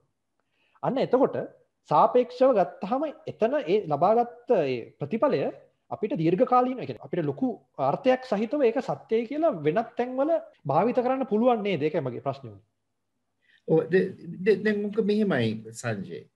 දැන් ඔයා හිතන්න මම යම් කිසි දැන් මම මුලින්ම කිව්වනේ අර ලෝකේ ඕනම තැනක විද්‍යාත්මක පර්යේෂණ ක්‍රියාවලියක් කරන්නේ එකම විදියට කියලා. ඒ කියන්නේ එකම විදියට කියන එකෙන් මම අදහස් කරන්නේ ඒ ගන්න තියෙන ස්ටෙප්ස් ටික එකයි. ඕකේ එතකොට අන්තිම ස්ටෙප්ස් වල තියෙනවා දැන් අපි මොකක් හරි එකක් අපි දැනුමක් හොයාගත්තාම එකක් තමයි දැනුම නැවත ටෙස්ට් කරන්න ඕන. හරි? එතකොට ඒ අතරෙම ඒ දැනුම හොයාගත්ත පරිශ්‍රණයේ නියැදියේ විශාලත්වය අපිට පිළිගත හැකි ප්‍රමාණයක තියෙන්න ඕනේ. ඒ කියන්නේ සාම්පල් සයිස් යටතේ කියලා අපි දානවනේ කන්ඩිෂන් එකට. ඔව් assumptions කියලා. ඔව් දැන් හැමතිස්සෙම විද්‍යාවේදී අපි යමක් ලෝකෙට බිහි කරන්නේ යම් බවුන්ඩරි කන්ඩිෂන්ස් ඇතුලේ. මෙන්න මේ තත්ත්වයට මේක හරි කියලා. එතකොට ගොඩ වෙලාවට සියලුම තත්ත්ව යටතේ කියලා දේවල් අපිට කියන්න හරි අමාරුයි. දැන් උදාහරණයක් ඇටියට එහෙම සියලුම තත්ත්ව යටතේ කියලා කියන්න පුළුවන් අපිට එක දෙයක් තියෙන්නේ ඒකත් දැන් චැලෙන්ජ් වෙනවා ආලෝකයේ ප්‍රවේගය. 3 වැඩි කිරීම 10.10 8 වෙනි බලය අපරේට කිලෝමීටර් 3 ලක්ෂයක් වගේ කියමුකෝ. 999 ඔබ යනවා දිගටම හරියට ගියොත්. එතකොට නමුත් දැන් චැලෙන්ජ් වෙනවා ඒක එහෙම නෙමෙයි කියලා. ඒක අපි කාලය සහ අවකාශය අර්ථ දක්ව ගන්න විදිය අනුව තමයි ඔය කොන්ස්ටන්ට් එක එන්නේ කියලා. හැබැයි ඒක අපි කියන්නේ රික්තයකදී ආලෝකයේ ප්‍රවේගය තමයි මේක. වෙනත් මාධ්‍යයක වෙනස් වෙන්න පුළුවන්. ඔව් රික්තයකදී ආලෝකයේ ප්‍රවේගය. ඊට පස්සේ රික්තයක් කියන්නේ මොකද්ද කියන එක ප්‍රශ්නය නෝ. ඕකේ ඔය හැම එකක්ම යනවා ඉස්සරහට. ඉතින් දැන් මම කියන්න හැදුවේ එතකොට දැන් මම මුලින්ම කිව්වනේ අපි යමක් විද්‍යාවෙන් කරන්නේ අපේ එකක් කුතුහලය නැති කරගන්න අනිත් එක අපිට පහසුකමක් ලබා ගන්න. එතකොට මේ පරිශ්‍රණයෙන් පස්සේ අපි එක තැනකට එනවා දැන් මේක ප්‍රත්‍යක්ෂයි මේ තියෙන රාමුවට කියලා.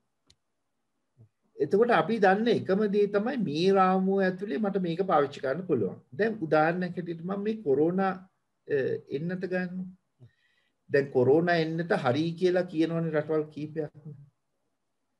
එතකොට මේ සම්මුතියකට ඇවිත් තියෙනවා ඔන්න දැන් මේ කොරෝනා එන්නත කරපු පරීක්ෂණ සහ කරන ලද නිරීක්ෂණ අනුව මේක වැඩ කරනවා කියලා. නමුත් දැන් මේක ප්‍රත්‍යක්ෂයක්, ඒ කියන්නේ සර්ව සම්පූර්ණ ප්‍රත්‍යක්ෂයක් නෙමෙයි. ඒකයි දැන් ඔන්න දැන් ඕක 100 දෙනෙක්ට ගහලා හරි. ඊට පස්සේ ඕක 1000කට විතර ගහනවා. ඊට පස්සේ 20000කට විතර ගහනවා. එතකොට දැන් ඒ අර නියැදියේ ප්‍රමාණය වැඩි වෙන්න මේක ගැන අපිට තියෙන විශ්වාසය වැඩි වෙනවා. ඒ කියන්නේ 1000කට ගහලත් මේක හරි ගියා. 10000කට ගහලත් හරි ගියා. ලක්ෂයකට ගහලා හරි ගියා. එතකොට ඇත්තටම අපිට මෙතනදී වෙන්නේ අපේ සාපේක්ෂ ප්‍රත්‍යක්ෂ භාවය අපිට අර විද්‍යාත්මක ප්‍රතිඵලයේ තියෙන එන්න වැඩි වෙන එක විතරයි. හරි එතකොට ඕනෑම විද්‍යාත්මක කාරණයක ඕක තමයි තියෙන්නේ. එතකොට අපි අද පාවිච්චි කරන්නේ අද මට ප්‍රත්‍යක්ෂයි කියලා හිතන ඒ රාමුව ඇතුලේ. දැන් උදාහරණයක් ඇටියට අපි රේඩියෝ වේව්ස් ගත්තොත් 1900 මුල් ගණන් වල රේඩියෝ එකක් පාවිච්චි කරද්දී අපිට තිබිච්ච මම හිතන්නේ ෂෝට් වේව්ස් තමයි මුලින්ම පාවිච්චි කරේ. එතකොට ඒ කාලේ තිබිච්ච ප්‍රත්‍යක්ෂභාවය තමයි මේ ගුවන් විදුලි තරංග මේ විදිහට හසුරුවලා අපිට මේ ගුවන් විදුලියෙන් ශ්‍රවණය කරන්න පුළුවන් කියන්නේ. නමුත් ඒක නෙවෙයිනේ අල්ටිමේටම් එක උනේ. අද වෙනකොට ඊට වඩා ගොඩක් වෙනස්නේ ගුවන් විදුලිය ඇවිල්ලා. එතකොට තව අවුරුදු 10කින් 20කින් තව වෙනස් වෙයි. ඉතින් එතකොට දැන් මම මේ කියන්න හදන්නේ ඔය විද්‍යාව කියන එක දැන් කවුරු හරි අහනවා නම් මගෙන් විද්‍යාව වෙනස් වෙනවා නේද හැමතිස්සෙම. මේ අද කියන එක නෙමෙයි හෙට කියන්නේ. එතකොට ඕක තනි බොරුවක් නේද? දැන් විද්‍යාව පට්ටපල් බොරුවක් කියලා වචනයක් කියන්නේ. ඉතින් දැන් මං කියන්නේ දැන් ඒකේ තේරුමක් නැහැ ඒ කියන කතාවේ. විද්‍යාව කියන්නේ අපි ගොඩනගා ගන්න ආකෘතියක්. ඒ ආකෘතිය අපි ගොඩනගා ගන්නේ මොකටද කියන දේ අවබෝධ කරගත්තොත් අපිට තේරෙනවා අර ප්‍රශ්නේ උත්තරයක් නැහැ කියලා. ඒ කියන්නේ ඒ ප්‍රශ්නේ තේරුමක් නැහැ කියලා. මොකද අපි ආකෘතියක් ගොඩනගා ගන්නවා ඒ ආකෘතිය ගොඩනගා ගන්න වෙලාවෙම ඒ මොහොතේම විද්‍යාඥයා පිළිගන්නවා මේ ආකෘතිය වෙනස් වෙන්න පුළුවන් කියලා. ඊට පස්සේ එයා ඒක ඇප්ලයි කරනවා. ඒකෙන් හොඳ දෙයක් ගන්නතොත් ගන්නවා. ඒකෙන් යමක් විස්තර කරන්න පුළුවන් නම් විස්තර කරනවා. එහෙම කරන්න බැහැයි කියලා හිතුනහම ඒ ආකෘතිය අවශ්‍ය විදියට වෙනස් කර ගන්නවා. සමහර විට සම්පූර්ණයෙන්ම නෙවෙයි පොඩ වෙනස් කර ගන්නවා. ටිකක් කල් යනකොට පටන් ගත්ත තැනට වඩා ගොඩාක් වෙනස්. දැන් ඔය පරමාණුක ව්‍යුහය කියන එකට ගහපු මොඩල් එක ඔය ජේ තොම්සන්ගේ ප්ලම් පුඩින් මොඩල් එකේ ඉඳන් මොන තරම් විකාශනය වෙලා ඇවිල්ලාද අන්තිමට දැන් ලොකු ප්‍රශ්නයක් තියෙනවා මෙහෙම පරමාණුක අංශුන් ගැන හිග්ස් බෝසෝන් එක ගැන කතා වෙනවා. ඔව් ඒ කියන්නේ ඒක ලොකු ගමනක් ආවා. ඉතින් ඒක ඉවර නෑ. තව යනවා මේ මට කියන්න තියෙන්නේ විද්‍යාව කියලා අපි කියන්නේ මේ යන ගමනක මේ එක තැනක්. එතකොට කවුරු හරි මගෙන් අහුවොත් නම් විද්‍යාවට පුළුවන් ද කියන්න මේ පාරේ කොනේ තියෙන්නේ මොකද්ද කියලා බෑ. අපි හැමදාම ඉස්සරහට යනවා ඒ ඉස්සරහා තියෙන දේවල් මොනවද කියලා හොයාගෙන. එතකොට ඒකයි මං කියන්නේ අපි තේරුම් ගන්න ඕනේ දේ තමයි මොඩල් එකකින් අපි කරන්නේ අපේ ජීවිතයට යම් පහසුවක් ළඟා කර ගැනීම, ඒ වගේම කුතුහලයෙන් නැති කර ගැනීම. දැන් ඒක ටෙස්ට් කර යනවා අපි විද්‍යාවේ නාමයෙන්. දැන් ආගමික මොඩල් එකකින් මොකද කරන්නේ? ඒකත් ඕකමනේ. දැන් ආගමික මොඩල් එකකින් කරන්නේ අපේ මරණින් මතු පැවැත්ම කියන අපිට තියෙන කුතුහලය අපි නැති කරගන්න හදනවා. අර පොතක මොකක් හරි ලියලා තියෙනවා, කවුරු හරි කිව්වා, එහෙම නැත්නම් මෙහෙම දෙයක් කාට හරි ඇහිලා තියෙනවා, ඒ කියන කතාව. හැබැයි අපි ටෙස්ට් කරන්නේ නැහැ. අපි ඒක පිළිගන්නවා. ඒ වගේම තමයි අපි හිතනවා මේ ආගමික මොඩල් එකෙන් මගේ ජීවිතයට සහනයක් එනවා කියලා. එක්ක අපි හිතමු මම යාචනා කරනවා, එහෙම නැත්නම් මොකක් හරි පිළිමයකට වඳිනවා, එහෙම නැත්නම් තවත් මොන හරි ආගමික වත් පිළිවෙත් කරලා මම බලාපොරොත්තු වෙනවා. මොනවද මිනිස්සු බලාපොරොත්තු වෙන්නේ? මෙලව සැපත සහ පරලෝක සැපත. මෙලව සැපත කියලා ලෞකික ජීවන හැම එකම බලාපොරොත්තු වෙනවා. ඊට අමතරව පරලෝක සැපත කියලා අපි කිසිම දෙයක් නොදන්න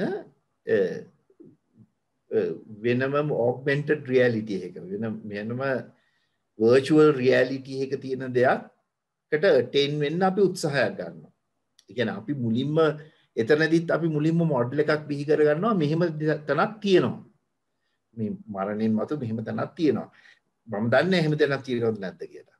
දැන් මම නෑ කිව්වොත් ඒත් මම මොඩල් එකක් බිහි කර ගන්නවා. මම තියනවා කිව්වොත් මම ඒත් මොඩල් එකක් බිහි කර ගන්නවා. මට ඒක ටෙස්ට් කරන්න බෑ. ඊට පස්සේ ඔතන තියනවා කියලා එකක් බිහි කරගත්තාම ඔතනට යන්න මම ගොඩාක් දේවල් කරනවා. ඉතින් ඕකනේ කරන්නේ. ඒ කරන එකක්වත් ටෙස්ට් වෙන්නේ නැහැ. මම මේක කරාම මේක මට ලැබෙනවද කියලා. නමුත් ඔය අතරේ සමහරු ඉන්න පුළුවන් ඔය රිලිජියස් මොඩල් එකෙන් මේ ලෝකෙදි හිතේ සතුට බලාපොරොත්තු වෙනවා. හිතේ සහනයක්, හිතේ තෘප්තියක්, ලස්සනට හිතේ සන්තෝෂෙන් ජීවත් වෙන්න රිලිජියස් මොඩල් එකකින් බලාපොරොත්තු වෙනවා නම් මම දකින විදියට that person is a winner.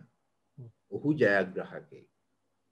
මොකද දැන් සයන්ස් මොඩල් එකකිනුත් ඇත්තටම අපි බලාපොරොත්තු වෙන්නේ මේ වගේ දෙයක්. ඒ කියන්නේ දැන් අපිට සුව පහසුවක් කියන්නේ අපේ කුතුහලය නැති වුණා කියන්නේ අපිට හිතේ යම් සතුටක් ඇති වෙනවා. ඒ වගේම රිලිජියස් මොඩල් එකකුත් පුළුවන් නම් මොකද දැන් අපි දන්න එකම දේ මොකද්ද? මේ ජීවිතේනේ. මේ මොහොතේ මං ජීවත් වෙනවා කියන එක විතරයි මං දන්නේ. මම දන්නේ හෙට මොනවා වෙයිද අනිද්දා මොනවා වෙයිද නැත්නම් මම මරණයට පස්සේ මොනවා වෙයිද කියලා. අපි දන්න එකම රියැලිටි එක තමයි මම මේ මොහොතේ ජීවත් වෙනවා කියන එක. එතකොට මේ ජීවිතේ මේ මොහොතේ මට සන්තෝෂෙන් ඉන්න පුළුවන් නම් ආගමික ආකෘතියක් යොදාගෙන that's wonderful. මන් දකින්නේ ලෝකේ ඒ විදිහටයි. එතකොට දැන් ආයිමත් අපි මාතෘකාව පැනලා ගියා. කමන්නේ මම හිතන්නේ සෑහෙන වෙලාවක් කතා කරා. අපි ආයෙත් දැන් අපි කතා කරේ ඇත්තටම මේ රජයක් කොහොමද රාජ්‍ය පාලනයේදී ආගම කොච්චර දුරට දැන් අපි රජයකට ආපුවාම රාජ්‍ය පාලනයට ආපුවාම දැන් ඔය මං කියපු ටිකම තමයි දැන් මම මේ ඇප්ලයි කරන්න යන්නේ ආණ්ඩුවට. එතකොට කෙනෙක් කියනවා නම් ආගම රාජ්‍ය පාලනයේම කොටසක් වෙන්න ඕනේ කියලා. මං අහන පළවෙනි ප්‍රශ්නේ තමයි ඇයි ඒ කියන එක.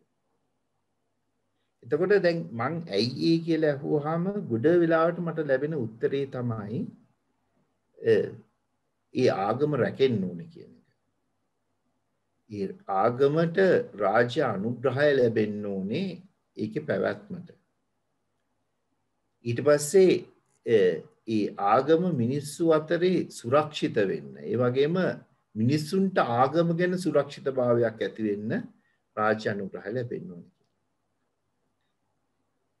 එතකොට ඊළඟට මං ඇහුවොතින් කවුරු හරි මට කිව්වොතින් විද්‍යාව කියන එක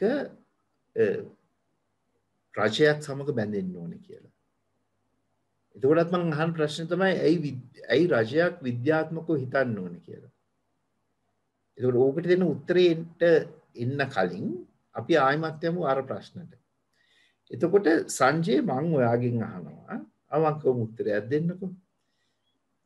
ඔයා හිතනවා නම් රජයක් ආගමික වෙන්න ඕනේ කියලා. එහෙම නැත්නම් රජයක් ආගම හා බැඳී තියෙන්න ඕනේ කියලා ඔයා හිතන්නේ මොකටද? එහෙම දෙයක් වෙන්න.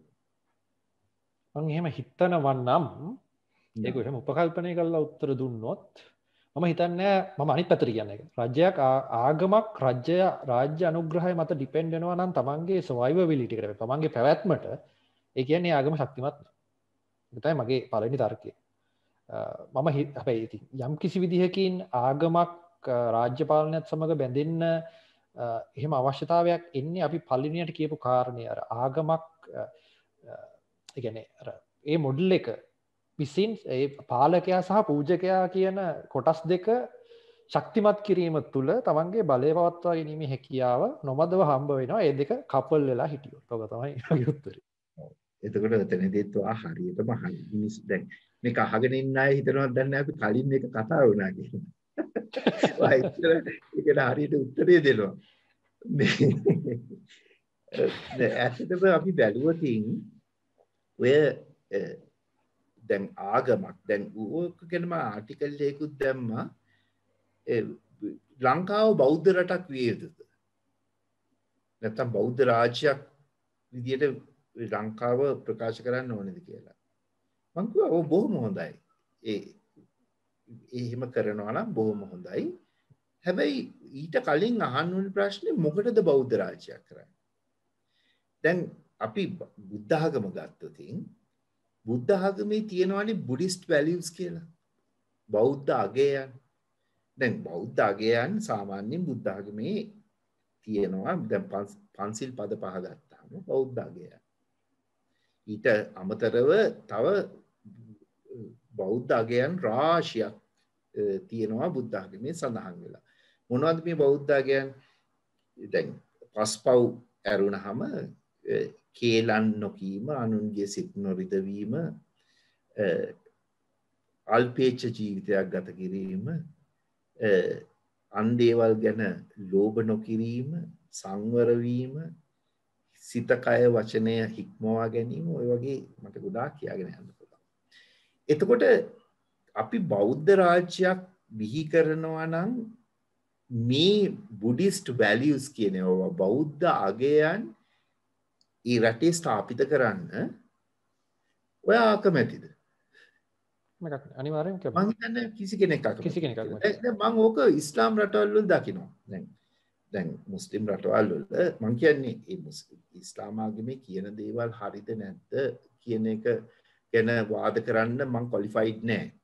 ඒත් නමුත් මම දකින දේ තමයි දැන් ඉස්ලාමික් වැලියුස් කියලා තියෙනවා. ඒ කියන්නේ යම් කාරණා කීපයක්. මම උදාහරණයක් හැටියට කිව්වොත් දවසට 5 පාරක් යාචනා කිරීම, හජ් වන්දනාවේදීම, සකත් දීම කියලා ඒ කියන්නේ හැමෝම තමන් හම්බ කරන ප්‍රමාණයෙන් යම් මුදලක් දුප්පතුන් වෙනුවෙන් වැය කරන්න ඕනේ. ඊට පස්සේ තමන්ගේ දරුවන්ට ආගම කියා දීම, හලාල් ආහාර පාන ගැනීම සහ හලාල් ක්‍රියාවලියේදීම හරාම් ක්‍රියාවලින් වැළකීම ඔය වගේ තියෙනවා. එතකොට දැන් ඔය ඕනම ඉස්ලාම් රාජ්‍යයක ඕවා ක්‍රියාත්මක වෙනවා. ඒක හරිද වැරදිද කියන්න මම දන්නේ නැහැ. නමුත් ඒවා ක්‍රියාත්මක වෙනවා. එතකොට ඉස්ලාම් රාජ්‍යයක ඒ ඉස්ලාම් වැලියුස් තියෙනවා. දැන් ඒ වගේ මේක බෞද්ධ රාජ්‍යයක් කරනවා නම් මේ බුද්දිස්ට් වැලියුස් ස්ථාපිත කරන්නද ඒක කරන්නේ. දැන් උදාහරණයක් හැටියට ඉස්ලාම් රටක මත්පැන් පානය කරන්න බෑ ඉස්ලාම් භක්තිකයෙක්ට. එතකොට දැන් බෞද්ධ රටක අපිට ඒක අපි ඒ වැලියු එක දානවාද? එතකොට බොරු කියන්න බෑ, සතුන් මරන්න බෑ, සොරකම් කරන්න බෑ. ඕවා වැලියුස් විදියට දානවා. මං කියන්නේ නීතියෙන් නෙමෙයි කියන්නේ. දැන් මේක ඊට පස්සේ මේක සමාජයෙන් බැඳීමක් එන්න ඕනේ මේක මේ විදියට තියෙන්නේ. දැන් උහුමනම් ඇත්තටම ආගමික ආගම ආණ්ඩුව ඇතුළට ගන්නේ නැත්නම් ආණ්ඩුවක් ආගම මත යැපෙන්නේ ඒ ආගමේ තියෙන good values implement කරන්න නම් මම කියන එක කිසි වැරද්දක් නැහැ. නමුත් ඇත්තටම අපේ රටවල් ගත්තාම ඒකද කෙරෙන්නේ ආගම සම්බන්ධ කරගන්නවා කියලා ඒකද කෙරෙන්නේ නැහැනේ. එතකොට අපේ ආගමක් රාජ්‍ය අනුග්‍රහය ලබන්නේ පූජක පක්ෂයේ යැපීම. ඊට පස්සේ මොකද පූජක පක්ෂය දන්නවා ආගම මිනිස්සු අතර තිබුණොත් ඒ වගේම මිනිස්සු ආගම පසුපස එන්න පටන් ගත්තොත් තමයි තමන්ගේ පැවැත්ම තියෙන්නේ කියලා. එතකොට ඒ ආගමික ආයතනය කියන එක ශක්තිමත් කරගන්න නම් රාජ්‍ය අනුග්‍රහය තියෙනවා. එතකොට පාලකයා දන්නවා මිනිසුන්ව පාලනය කරන්න ඉතාමත්ම පහසු ක්‍රමයක් තමයි ආගම කියන සංකල්පයේ යෙදීම. එතකොට පාලකයා රාජ්‍ය අනුග්‍රහය දෙනවා ආගමට, අනිත් පැත්තට ආගමෙන් තමන්ගේ රාජ්‍ය පාලන තන්ත්‍රය පහසු කරගන්න. ඔහොම බැඳිච්ච දෙයක් නේ තියෙන්නේ. දැන් ඊට අමතරව නරකම දෙයක් තමයි ඒ ආගමට සම්බන්ධ හෝ ඒ ආගමට සම්බන්ධ නොවන දෙලොවටම වැඩක් නැති දේවල් සමාජයේ මත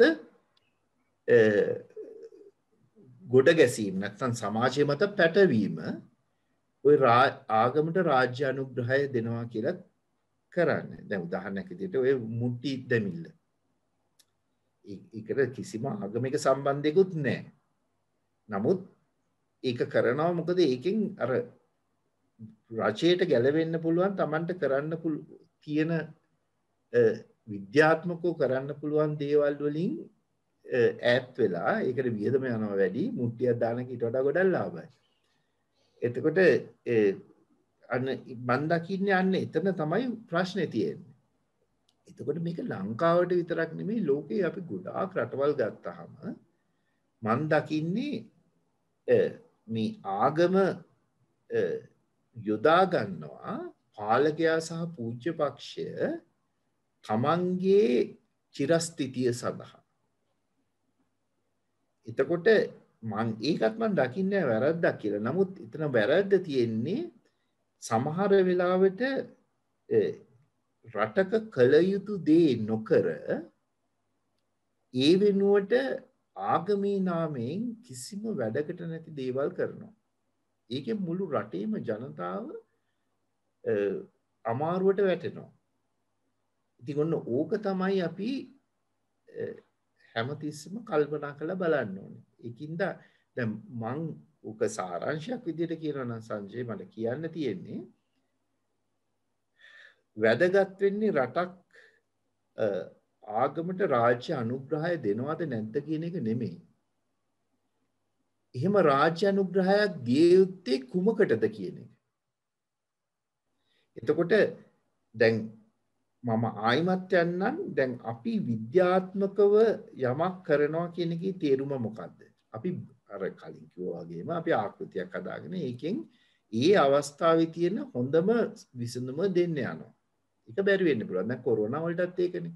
දැන් එතකොට කවුරු හරි කෙනෙක් කියනවා නම් දැන් ඔච්චර විද්‍යාඥයෝ ඉන්නවා දැන් මාස ගාණක් තිස්සේ මිනිස්සු මැරෙනවා කොරෝනා වලට බේතක් හොයාගන්න පුළුවන් වුණාද? දැන් ඔහොම කියන අය තියෙනවා. ඒකට දැන් මම ගොඩාක් එහෙම කියන කට්ටියට කියන්නේ අවුරුදු මිලියන ගාණක් තිස්සේ ලෙඩ රෝග වලින් මිනිස්සු බිලියන ගාණක් මැරුණා. ඔය මීට අවුරුදු 300කට විතර කලින් විද්‍යාඥයෝ එකතු වෙලා අවුරුදු 100ක් විතර ඇතුළත කාලයකදී වැක්සින් සොයාගන්න කන් කිසිම දේව බලයකටවත් දෙවි කෙනෙක්ටවත් අద్භුත බලවේගයකටවත් බැරි වුණා මේ ලෙඩ රෝග වලින් අකාලේ මිය යන මිනිස් ජීවිත වළක්වා ගන්න. නමුත් දෙයනේ කියලා මේ ඉන්වෙන්ෂන් එකෙන් පස්සේ අවුරුදු මේ 200කට 300කට මිලියන ගාණක් මිනිස්සු බේරුණා. එතකොට දැන් අවුරුදු මිලියන 2ක් විතර අద్භුත බලවේග වලට සුපිරි බලවේග වලට කරන්න බැරි වෙච්ච දෙයක් මාස 10කින් විතර විද්‍යාඥයෝ කරේ නැහැ කියලා දැන් කෑ ගහනවා. එතකොට එතනම තියෙනවා ලොකු පරස්පරයක්. හිපොක්‍රසි එක. එතකොට දැන් අන්තිමට මට කියන්න තියෙන්නේ අපි විද්‍යාව කියලා කරන්නේ හැමදාම අපි බලනවා අදට වඩා හොඳ දෙයක් හෙට කරන්න. මම හොඳ කියලා කියන්නේ මනුෂ්‍ය වර්ගයාගේ යහපත සඳහා සුව පහසුව සඳහා යමක් කරන්න. දැන් ඔතනදි කෙනෙක්ට කියන්න පුළුවන් එහෙම නෙමෙයි මේ ගොඩ නරක දේවලුත් විද්‍යාවෙන් වෙනවා. සමහර කට්ටිය කියනවා කොරෝනා කියන එකත් ජෛව අවියක් කියලා. නමුත් දැන් ඒක විද්‍යාවේ වැරද්දක් නෙමෙයි ඒක ක්‍රියාත්මක කරන මනුෂ්‍යයාගේ වැරද්ද. එතකොට දැන් එතනදී අපි එනවා හොඳ තැනකට මේ කතාව ඉවර කරන්න. මනුෂ්‍යයාගේ තියෙන අයහපත් මානසික තත්ත්වය නිසා විද්‍යාව අනිසි විදියට භාවිතා කිරීමෙන් මනුෂ්‍යයාට අවැඩක් වෙනවා. එතකොට කෙනෙක් අහන්න පුළුවන් කොහොමද මේ මනුෂ්‍යයාගේ මානසිකත්වය අවැඩක් නොවන විදියට යහපත් කරන්නේ. එතකොට මට කියන්න තියෙන දේ තමයි අන්න ඔය ආගම කියන කන්සෙප්ට් එක යොදා ගන්න. හැබැයි ආගම කියන කන්සෙප්ට් එක ඔයගලන්ට පුළුවන් නම් යොදා ගන්න අදාළ කාල අවකාශයේදී ඊට හරියටම සුදුසු විදියට වෙනස් කරගෙන මනුෂ්‍යයාගේ යහපත සඳහා නැත්නම් ඔහුගේ මානසිකත්වය වෙනස් කිරීම සඳහා එහෙනම් ඔහු විද්‍යාවෙන් තව මීට වඩා ගොඩාක් වැඩදායක දේවල් ලෝකෙට කරයි. එතකොට අද වෙලා තියෙන්නේ මොකද්ද?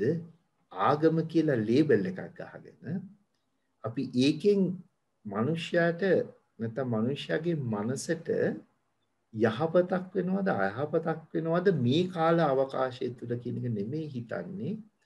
මේ අවුරුදු 2000 ගානක් තිස්සේ මොකක් හරි ආගම කියලා යමක් ලියවිලා තිබුණා නම් ඒක කවුරු ලිව්වද කියලා අපි දන්නේ නැහැ. ඒක වෙනස් වුණාද කියලා දන්නේ නැහැ. ඒකම අපි කරන්න යනවා නම් ඒක මේ කාල අවකාශයට අදාළද නැද්ද කිසිම දෙයක් බලන්නේ නැතුව ඒකින් මනුෂ්‍යයාගේ මානසික සහනයට මානසික තෘප්තියට වැඩක් වෙනවද නැද්ද කියලා බලන්නේ නැතුව ඇප්ලයි කරනවා. එතනින් එහාට අවැඩක්මයි සිදු වෙන්නේ.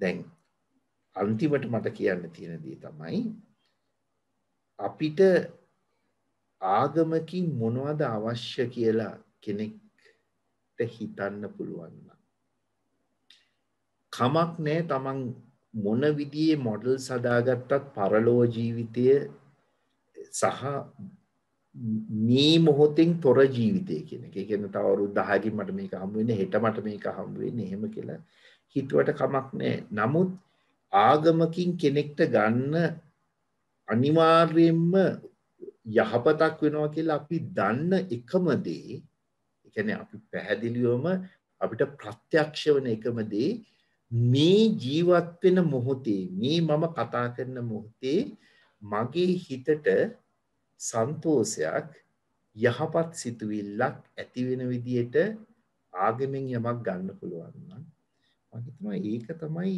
ආගමකින් විද්‍යාවේ ඕනම දෙයකින් අපිට ලබන්න පුළුවන් ප්‍රත්‍යක්ෂ වූ යහපත.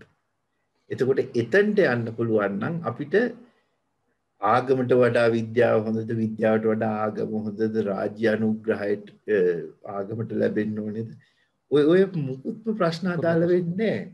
මොකද at the end of the day think about the purpose. ඕනෑම දෙයක් කතා කරන්න කලින් ඕනෑම දෙයක් ගැන තීරණයක් ගන්න කලින් හිතන්න ඇයි මම ඒක කරන්නේ ඒක මට මොකටද කියලා.